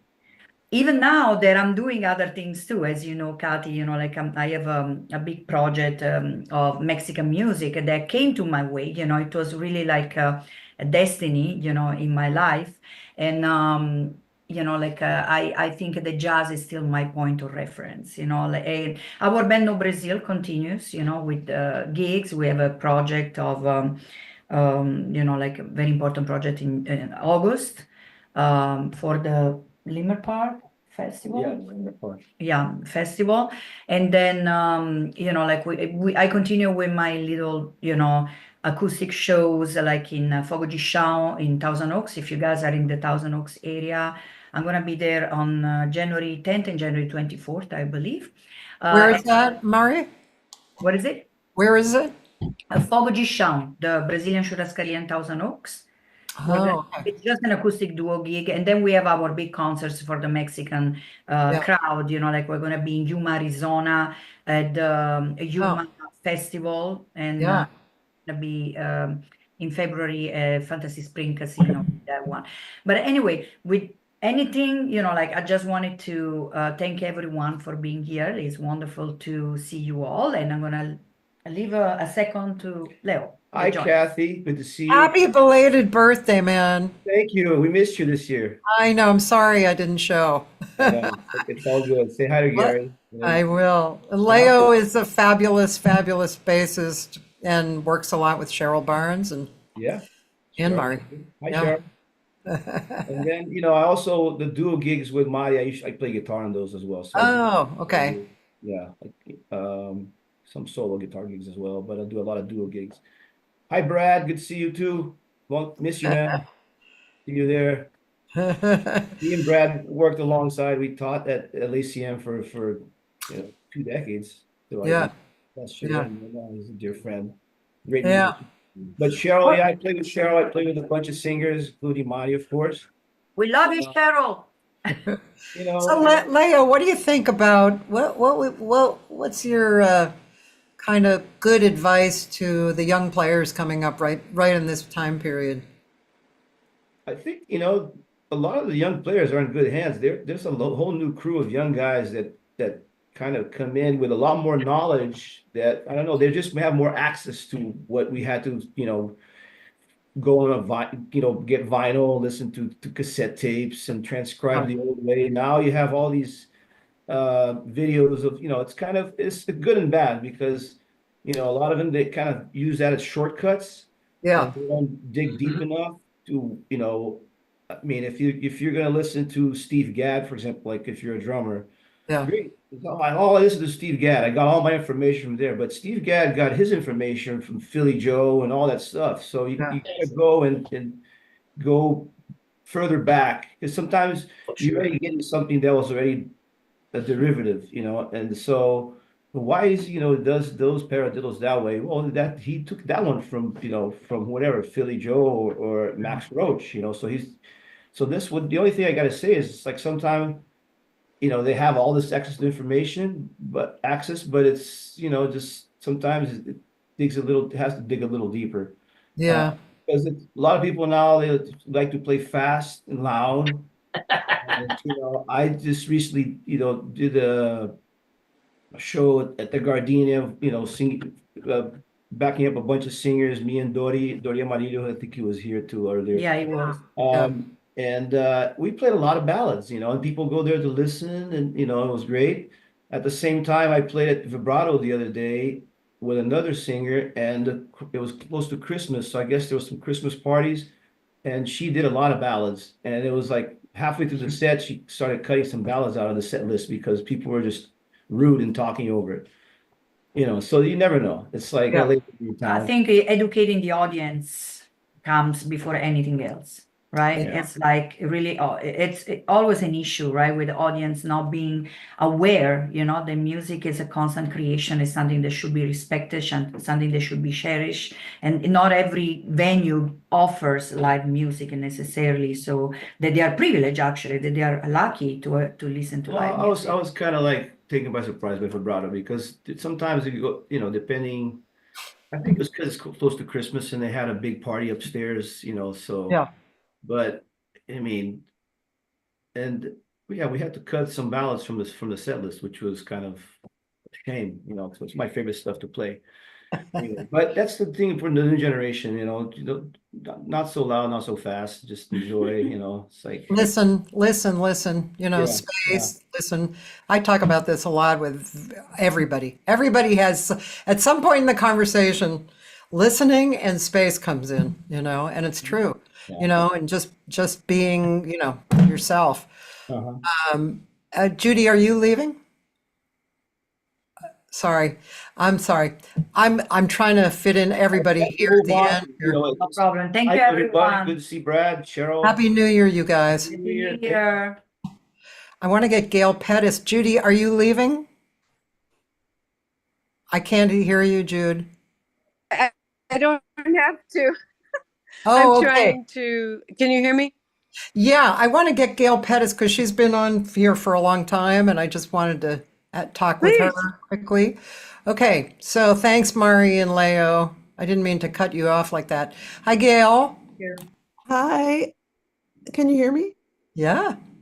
Well, I feel like I cheated a little because I had to step away for what ended up being quite a while, and I just got back. So I'm flexible. If there's anybody else you want to get in, because I'm here for a while. I only have a few more who have not been on, and unless they go, hey, I have to leave. Are you guys cool who haven't been on? Okay, Gail Pettis, singer from San Francisco, great singer. Hi, Gail. Hi. What's new and happening, Gail? Well, first I want to say congratulations. It's great to be part of this group. And, ever since I came down, I don't know when it was. It's a while back. It was a while back. I feel like an honorary member of this community. And Yeah. so it's great to see faces I recognize and faces I don't. Yeah, I'm just kind of life has been lifing, and so that has been kind of affecting lots of things. My biggest uh, news, I guess, is that I am finally wrapping up a project that I started at the perfect time right before the pandemic, unbeknownst to me. And so that kind of had the effect of kind of just making me cool my jets. And you couldn't get back in the studio to do anything. And then over a period of time, that music became kind of I was living with it in my head. So when the time came to wrap things up, I just felt like I had already put the CD out, except that I hadn't. Yeah. So it was kind of more of a mental thing to be able to wrap it up and get it out, And so some of the songs I have not I wouldn't have chosen them. And then sometimes I would listen to something, I think, well, I don't even sing that way anymore. But I finally was able to kind of do that and wrap things up. So I'm excited that that'll be coming out in I believe the late spring. You feel like you have a fresh point of view after the pandemic? Um, you know, yes and no. Yes and no, because it's one of those things when I first recorded my very first CD, there was a pianist, I don't know if anybody knows Billy Foster from Gary, Indiana. Um, but he was saying, nobody knows the things that you intended or the things that you wish it maybe was, one of the millions of other choices.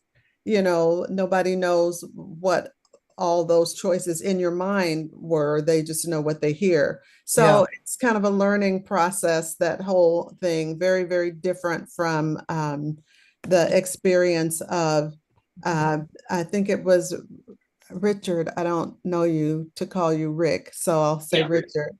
But when you said that, when you're in a live situation and you just go for it, and then the studio, I'm still kind of learning it's hard and it may be a mental game.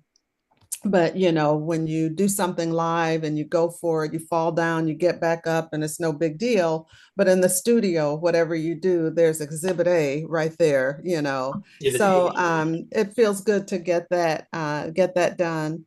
I have been in touch off and on with Gary. Um, Gary Brumberg, she's talking about. Yep.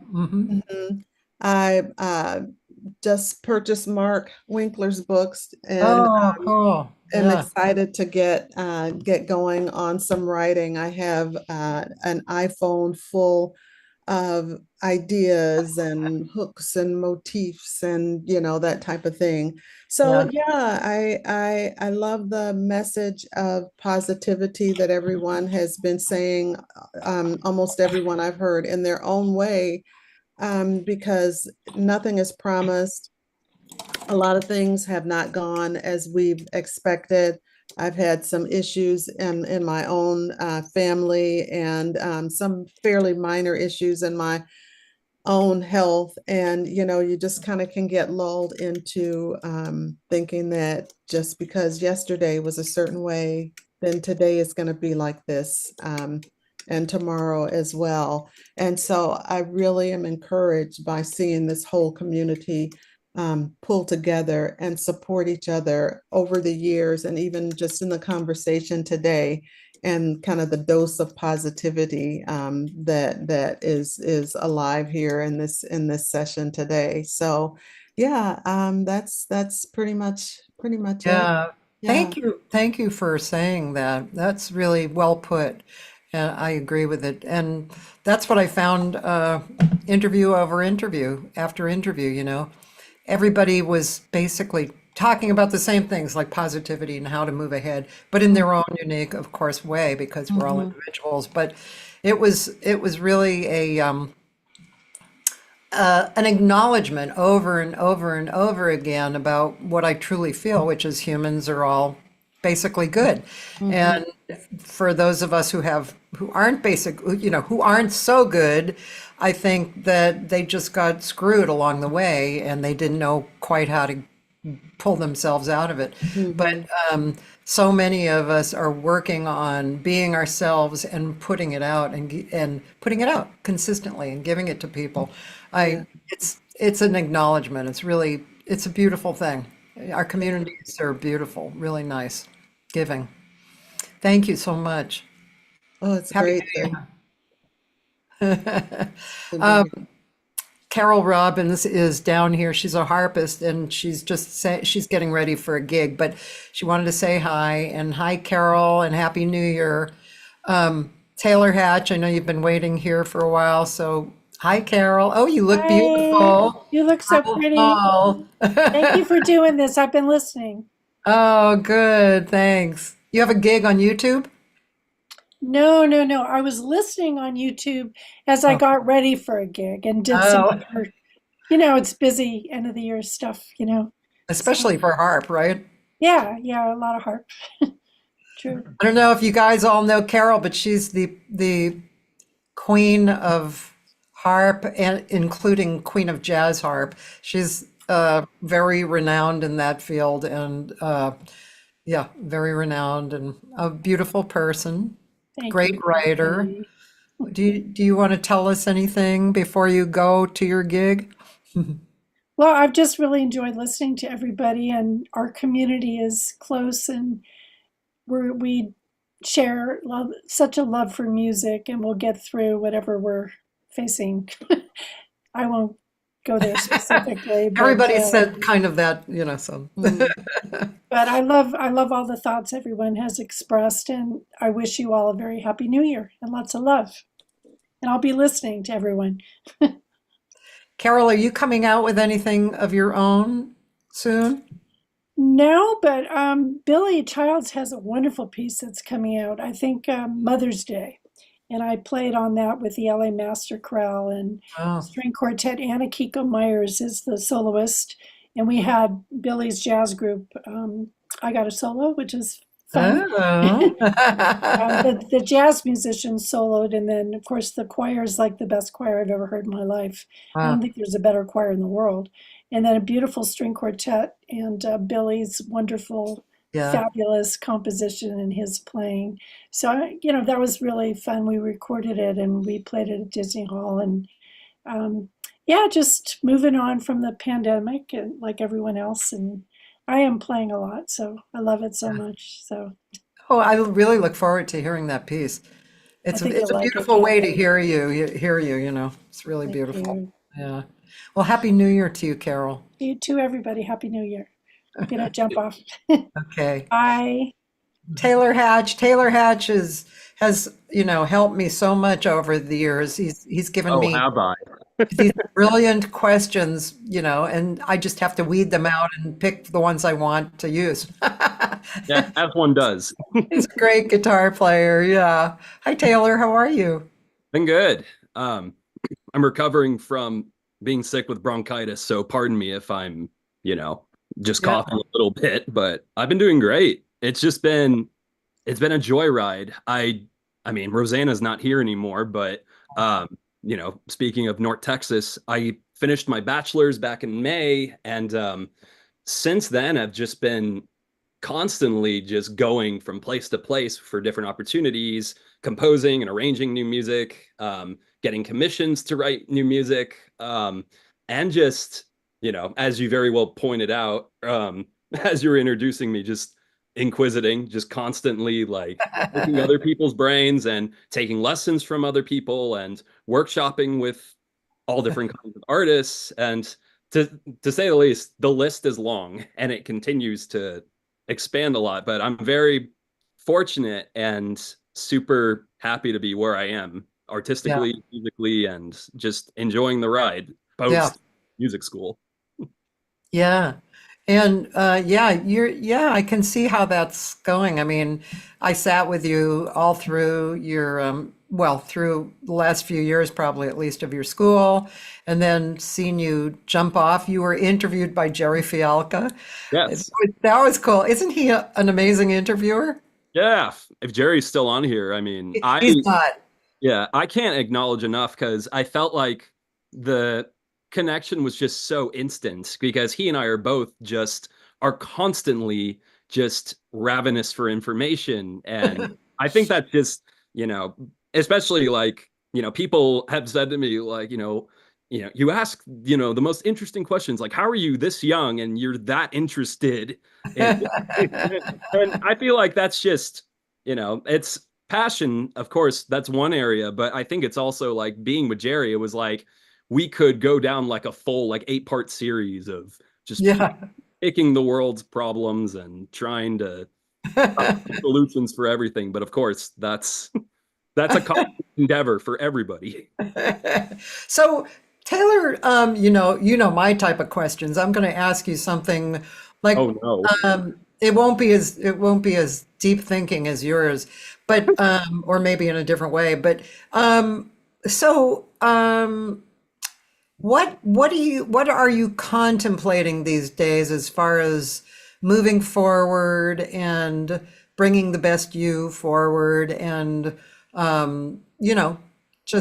mean, you said what you're doing, but what about thinking wise, feeling wise?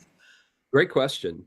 I've been thinking, of course, it goes without saying, I guess for me, that I've been just trying to pick apart things with, of course, myself, but also just how I'm navigating each day, each opportunity, and just, I guess to put it simply, just I'm trying not to overthink every scenario because I've had a tendency, of course, throughout periods of my development where I have either taken too much thought into something that then leads into overthinking. And I've had history with performance anxiety throughout parts of it, but also just trying not to, I guess in some instances, try not to overthink a scenario, but just constantly relying on myself for whatever happens. And, this is actually something that was brought to me by one of my favorite authors, Mark Manson. And he says, like, people are terrible about predicting the future. And it's actually very validating because I think when you're in a state of like questioning whatever happens next, you oftentimes don't know the outcome.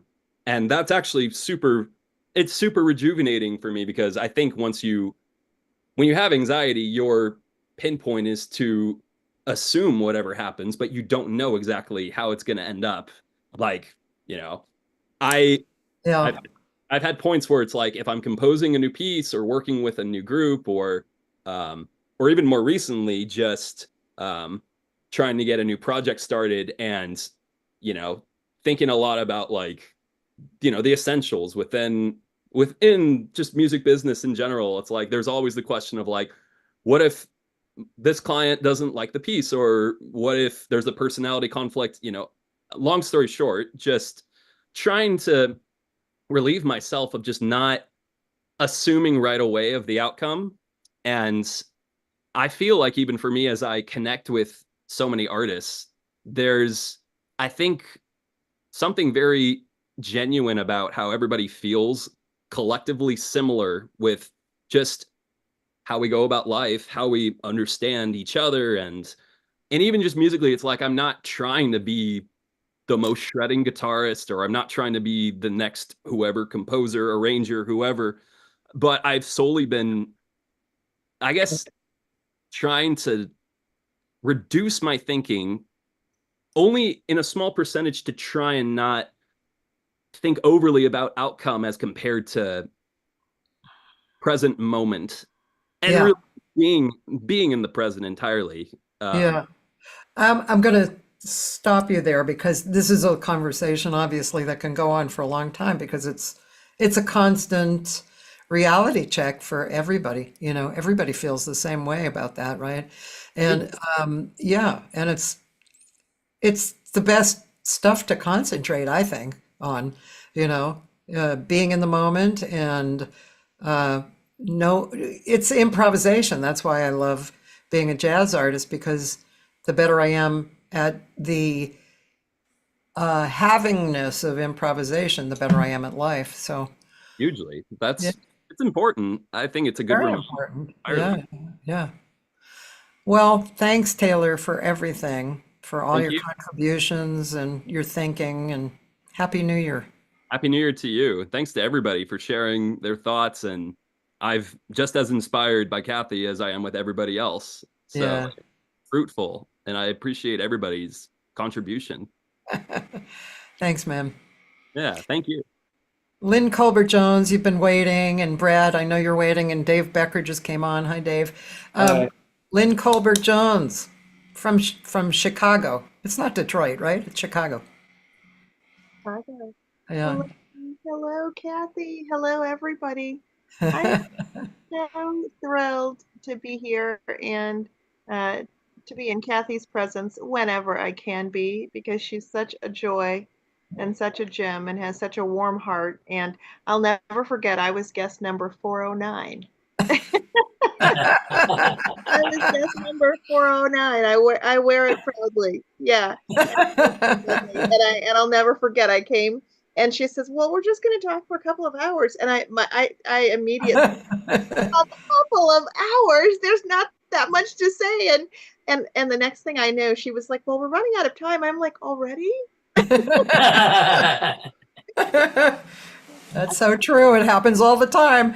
That's why I love doing this because I mean, you know, how often do you really sit and speak with somebody for 2 hours? It doesn't happen very much, you know.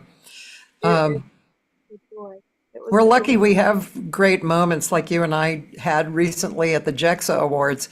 But Lynn is a wonderful songwriter and she has a Friday night event on YouTube and that has singer-songwriter people coming on, basically, right? Yeah, I have two. I have the Good Hearts Club Music Jam that happens every Friday night. I'm seeing Jody. I know she came a month ago, maybe a little more than that. But hi, Jody. And and then I have Composers Cafe that I do once a month, where I interview songwriters and I talk to them at length about their life experiences and their stories and their music, and then they perform their original songs.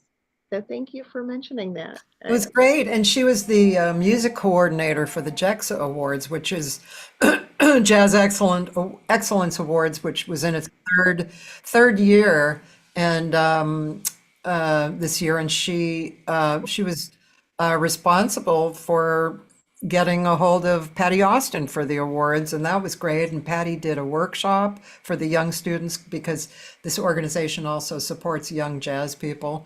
So that was a good job, Lynn.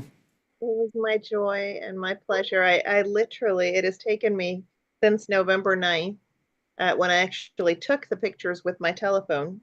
It has taken me until just today to post about about JEXA. So yeah, it was so great. It was a great experience, and what a joy to work with Patty Austin and Gordon Goodwin, and so many of the local singers and Cathy. When I was able to get Patty to do this master class for the kids, there was just so much going on, and Cathy stepped right in. She's like, I can handle this, and she did. So thank you, You're you for welcome. I so appreciate it. So what are you doing now? What's in the near future? JEXA ended. I had a show here. I run Black Voices in Cabaret here in Chicago. And I did a show in September. I relaunched that organization under Working in Concert. That's the parent organization. But I did a show in September at the University of Chicago, and it went over so well that I had another one on December 9th. And I found out as soon as I came back from JEXA that the relaunch show was nominated for a Broadway World Award. So I want to ask you to pray for me and keep your fingers crossed, because the voting ends December 31st. So I think that's tomorrow. So we'll see what happens. But I was nominated for the Broadway World Award for that show, and the show in December was fantastic. I have another show happening on my birthday on March 22nd, back at the Logan Center at University of Chicago, and we have just kicked off planning for the Jazz Institute of Chicago. So I'll be working that and handling entertainment for that as well, and lots of exciting things happening. Lots of You're exciting doing a lot. Yeah, it's a lot, but it's worth it, you know. And I love how the common theme in today's Zoom or today's gathering has been, it's not so much about the accolades and the awards. Those are nice things. But what's more important to me is being in the moment and actually soaking up all of the magic that happens in the moment, and actually being in the midst of, things. I mean, because what else is life about but people, the people in our lives and the experiences that we have with them, and to be able to have those moments and to be present. See, you can have the moments and not be present, and to me that's not great balance. But to have the moments and to be present and to live in them is the beauty and the magic for me. And by the time you look up, you're like, wow, this has been my history, right? It's really what life is about, because we're not here forever. I say to people all the time, quit acting like you have 1,000 years to live, because we don't. So just try to make the most of what we have right now. By the way, I will be at Jazz Congress. I didn't know you guys were going to be there. I heard so many people say Jazz Congress. That's great. I won't be alone. So this is that's wonderful. We'll hang, definitely. hang. I'll be there at Jazz Congress. So Well, I think somebody mentioned this, or I think it was today. We've been here a few hours, but being kind is like the crucial thing, and you really portray that, Lynn. You are a kind person. Obviously, you have a lot of great things happening. You're working on that are well received and acknowledged, and you're still a beautiful, kind person, and I appreciate that about you. I mean, I feel the same about you. It is the single most important thing for me, is to treat people the way that I want to be treated. And it's just that simple. And I wish that everybody, could be that way, because life is so much easier and so much nicer, and the sun is out so much more. When people are just kind and thoughtful and conscientious. And thank you for bringing that up, because it's a big deal for me. So I love Cathy Segal-Garcia. Thank you, and I'll see you next week. Yes, you will. I'm looking forward to that. To reach out to Mark Winkler and tell him to bring me a book. Okay, Happy New Year, Lynn. Thank you, honey. I love you. I love you too. Brad Rabuchin, hello. I can't hear you. Yeah, sorry, I was muted. I know. Hi, Brad. Thanks for hi. So yeah, what's cool, is just this is almost like a affirmation seminar or something, or like because it's so cool to just hear everyone's positive just it kind of reaffirms, oh, okay, yeah, maybe we're on the right track, you know. And but what's nice too is is just it's kind of like it's like this is a community, like of musicians, and when you are on a gig or something, or you meet a musician in the course of your life, whatever, you automatically have something in common, right away you're almost friends, Yeah. like there's some people here, like well, shout out to Leo and Mari and David, the people, friends that I play with, that and it's just we're almost friends automatically, I mean, because there's some people here, that I don't know, and who don't know me, but still, I mean, I think we're kind of friends automatically, when we have this connection, and it's sort of this positive, music is like a real gift to just be part of this whole community, and just to be playing, and to be, I don't know, be part of it.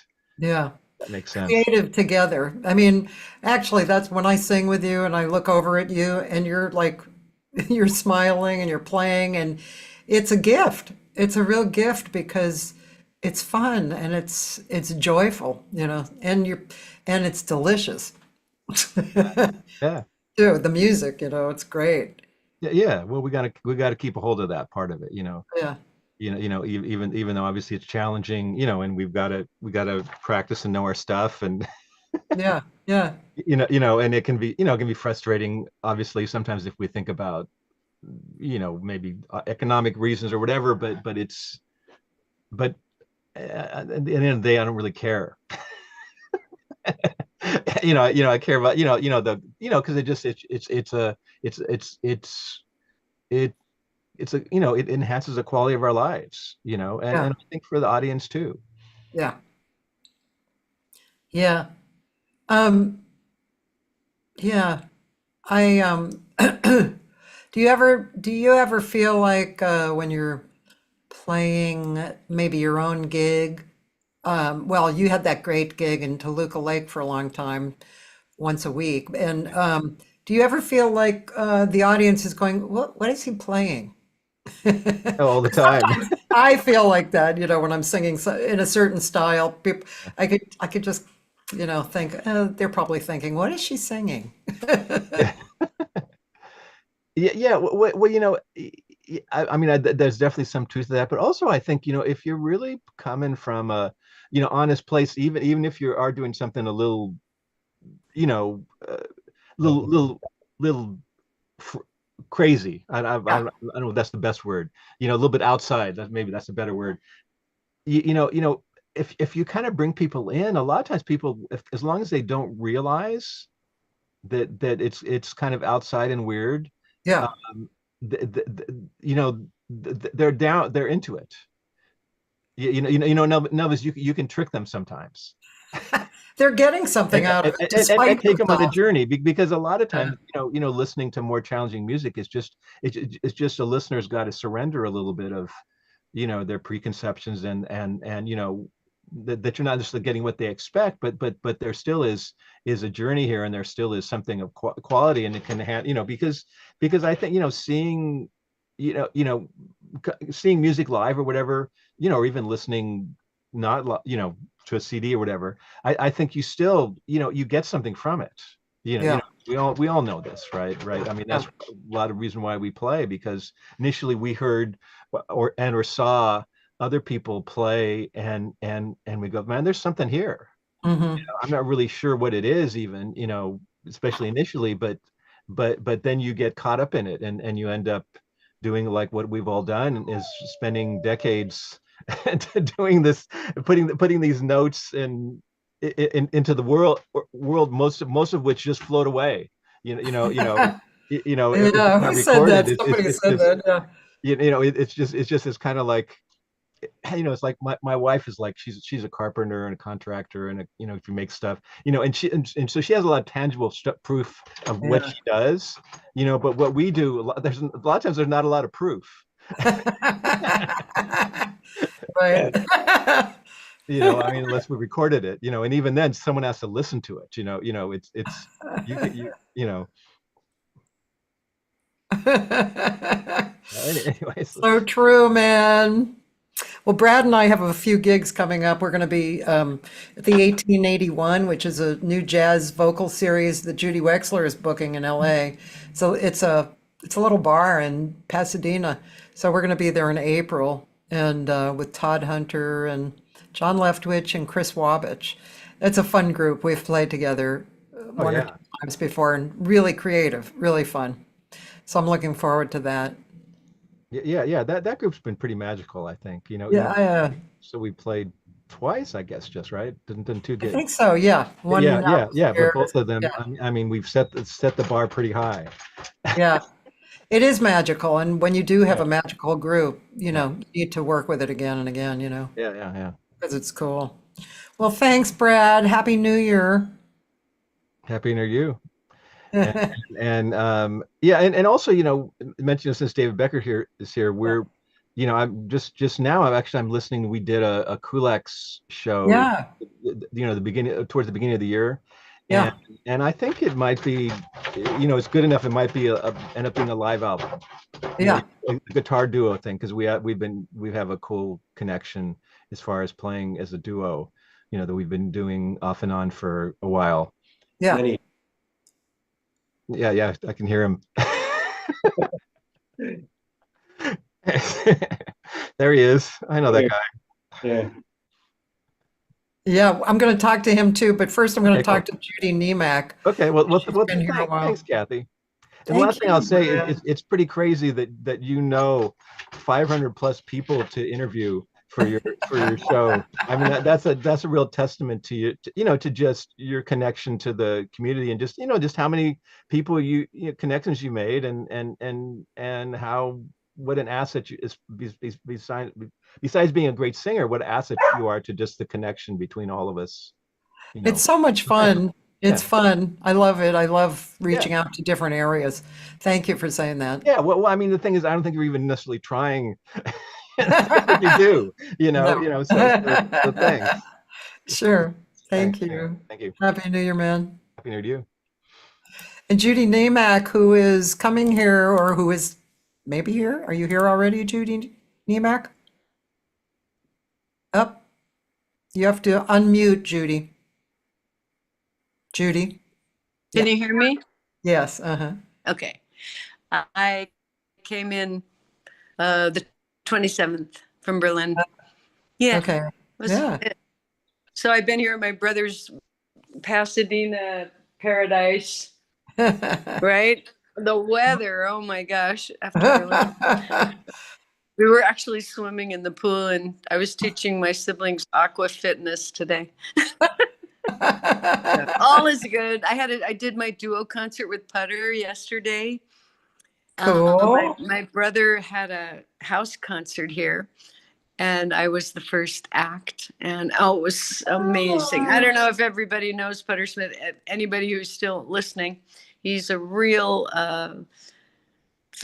figurehead of the jazz scene here in Pasadena, and I met him when I was 17, started going to his house to jam before I ended up with Warren Marsh.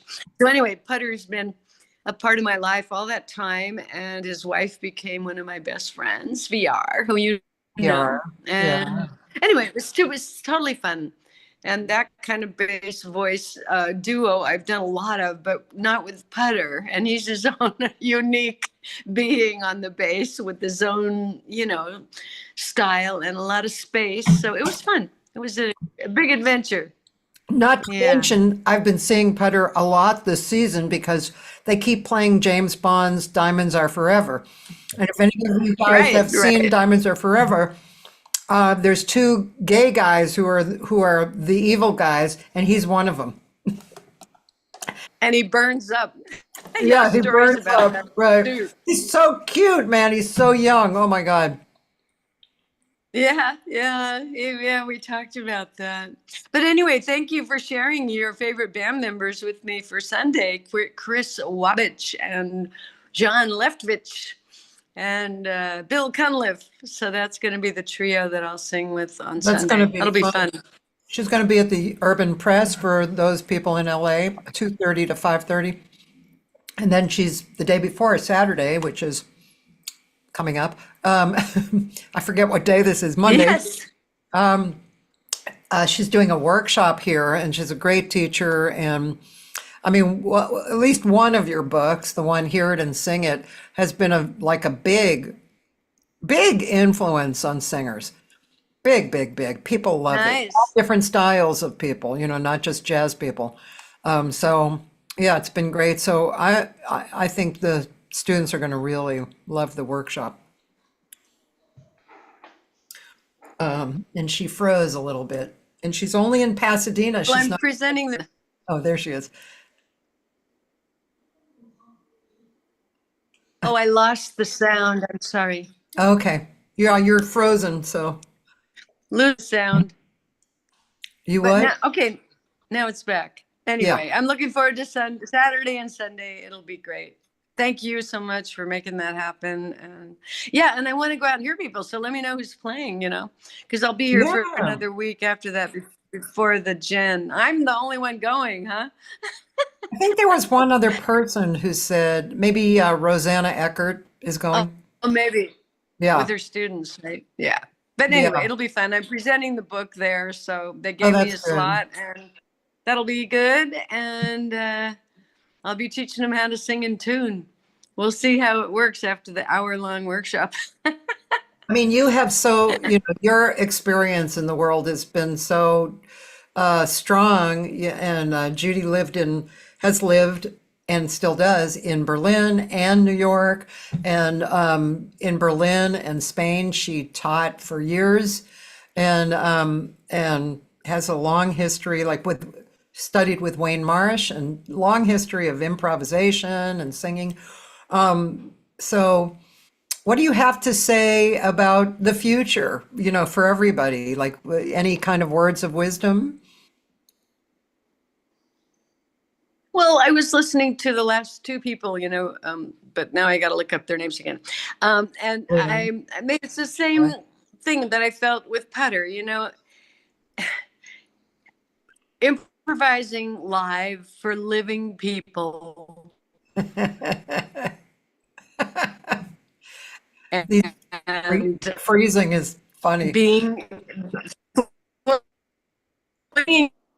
Which is why.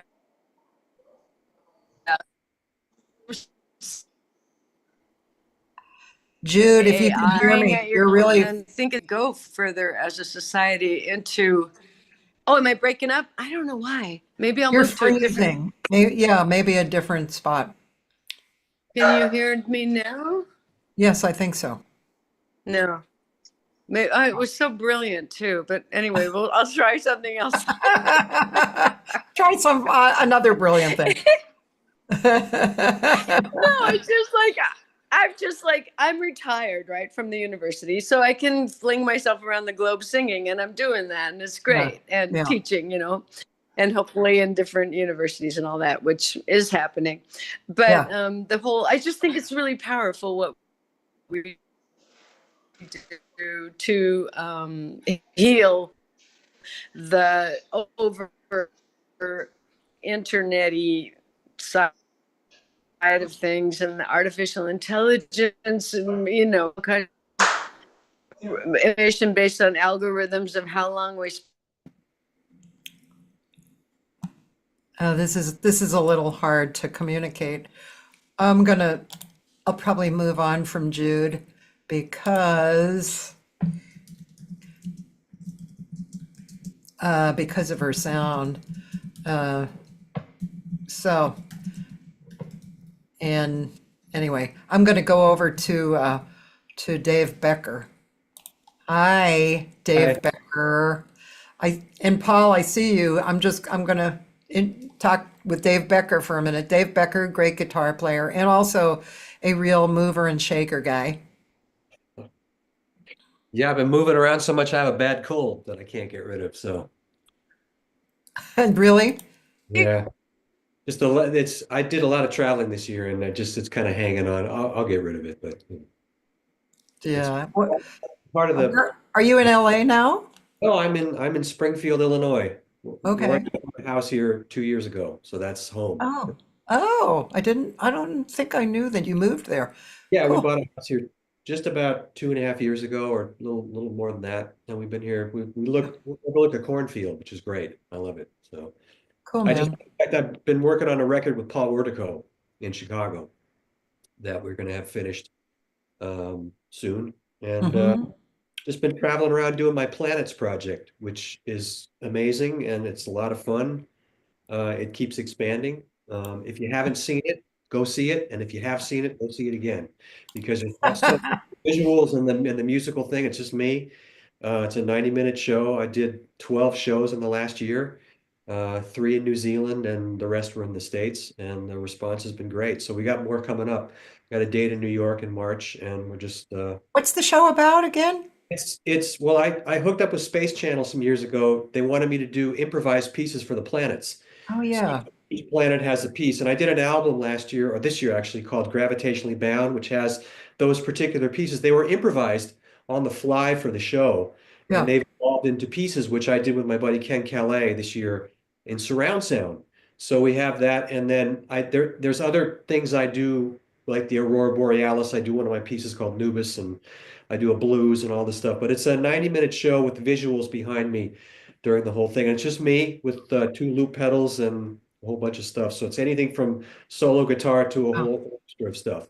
But it's 90 all minutes. That's, yeah, you must have, pulled it together. It's Yeah, a challenge. It's fun too because we're talking about being improvisers. This is a project that requires a lot of like on the fly decisions because even though the pieces have a certain length, sometimes they vary from night to night, and the videos are what they are. They're they start when I start and they stop when I stop. So it's Yeah. never about, Oh. and so far, the production part of it with the visuals has worked out really well with the local techs. They just have to download the videos from the server, and then I give them the running order. Yeah. That's very cool. There, you can go online on YouTube and you can see excerpts of planets. In fact, the show I did in Sellers Oh. Theater, the whole show is there, so you can see that. Oh, nice. And a lot of them have been selling out, which is cool. So I'm really happy to do this. And it's musically, it's very diverse. It's anything from, solo guitar stuff to just weird orchestral stuff. And what Brad was saying about people not, with the weirdness and that kind of thing, I think it's more about just, communicating to people in the sense that I'm trying to reach the fan musically that I am in the audience. Oh, And yeah, that's a good idea. it kind of gives it's a multi-dimensional thing because Yeah. I'm aware of them when I play, but I can't always see them. Yeah. So I go by feel, which is kind of interesting. Once in a while, I can see like if the monitor is set up or if I'm set off to the side and the things are like to the side of me, I can see them a little better. It depends on the theater that I play in. If you go on my Facebook page, I just posted a bunch of pictures of the gigs that I did this, or most of them this last year, and you can see the various theaters I played in. They're all different, which is fun too because it's never the same twice. So That sounds great. That sounds like it has a long lifetime. well, it does because there's no shelf life on it. When we did the inception of the show for Space Channel, it was like a 35-minute show.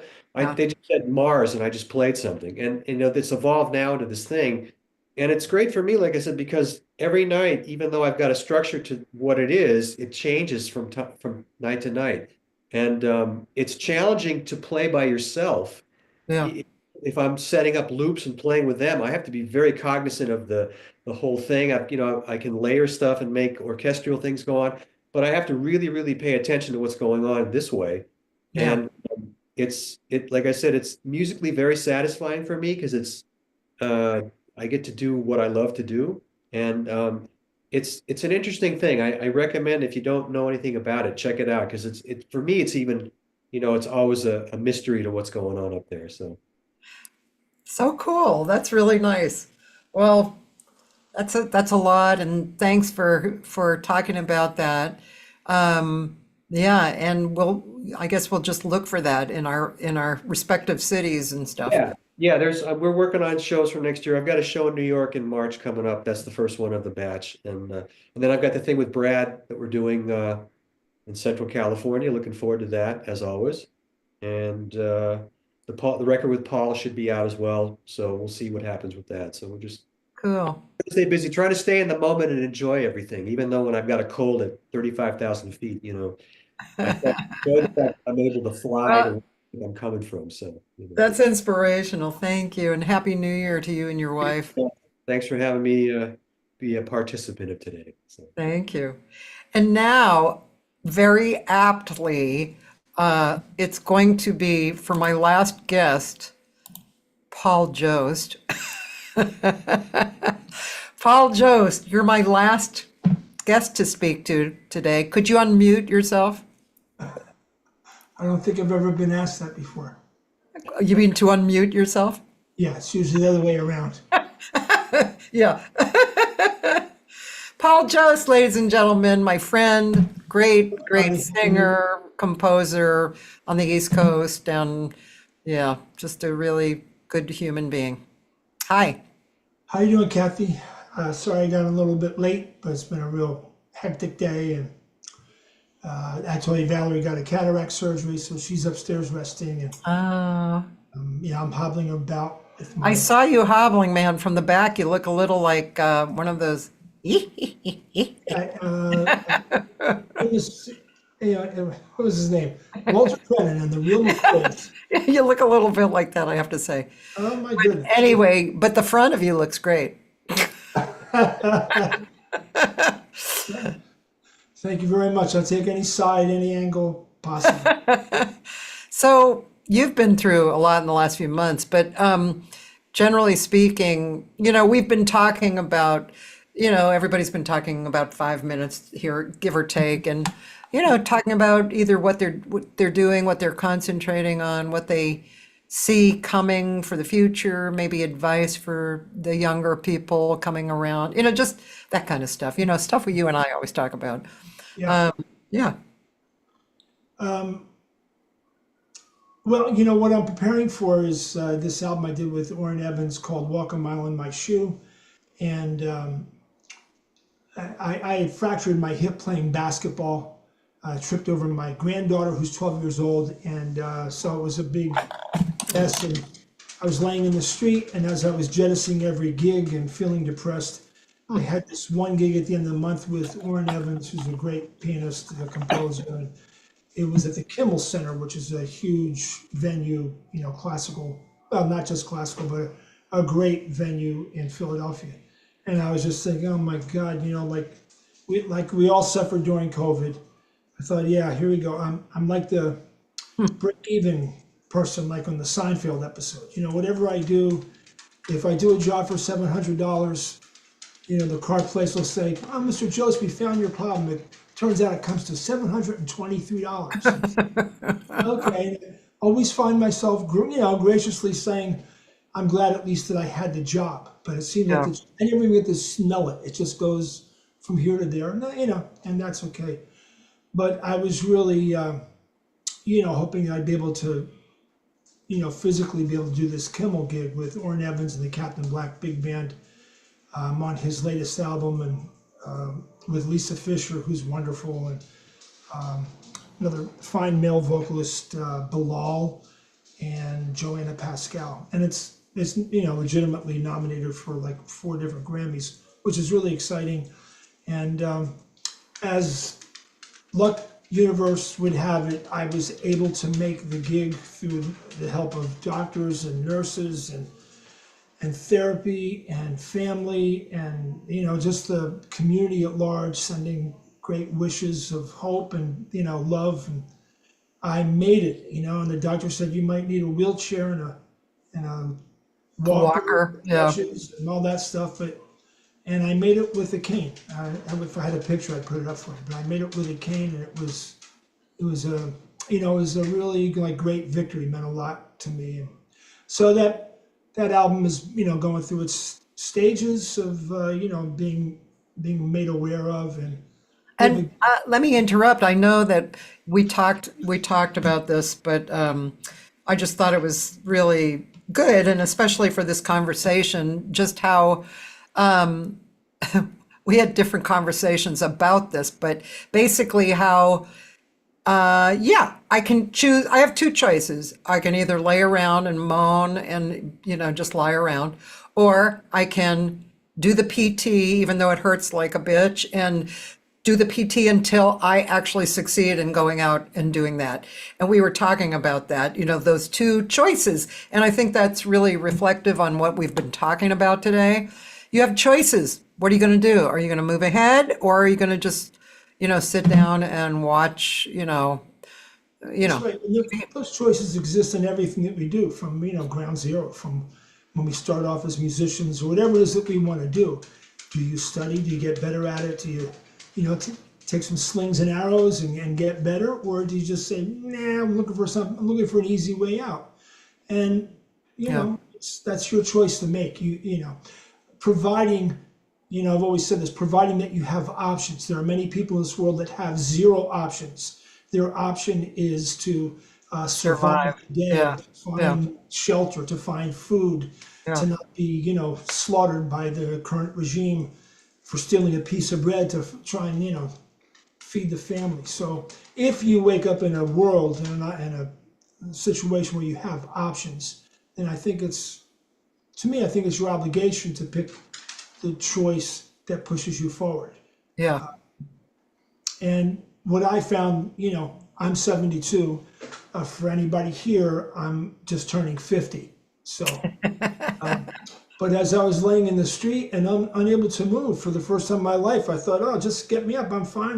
But man, oh man, I was laying there jettisoning gigs and just thinking, well, 72, that's when shit starts falling apart. You start, luckily I don't have, like mine was a true accident, but as you get older, things start breaking down like anything else.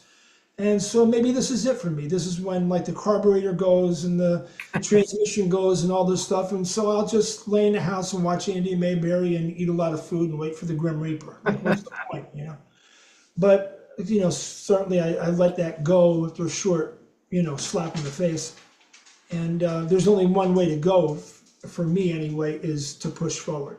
Would never consider retiring or, from what? I mean, I want to do this till I die, or, like the way Rubinstein said, or, Pablo Casals, mainly Rubinstein, I guess, when asked, why do you keep practicing into your 90s? He said, because I hear improvement.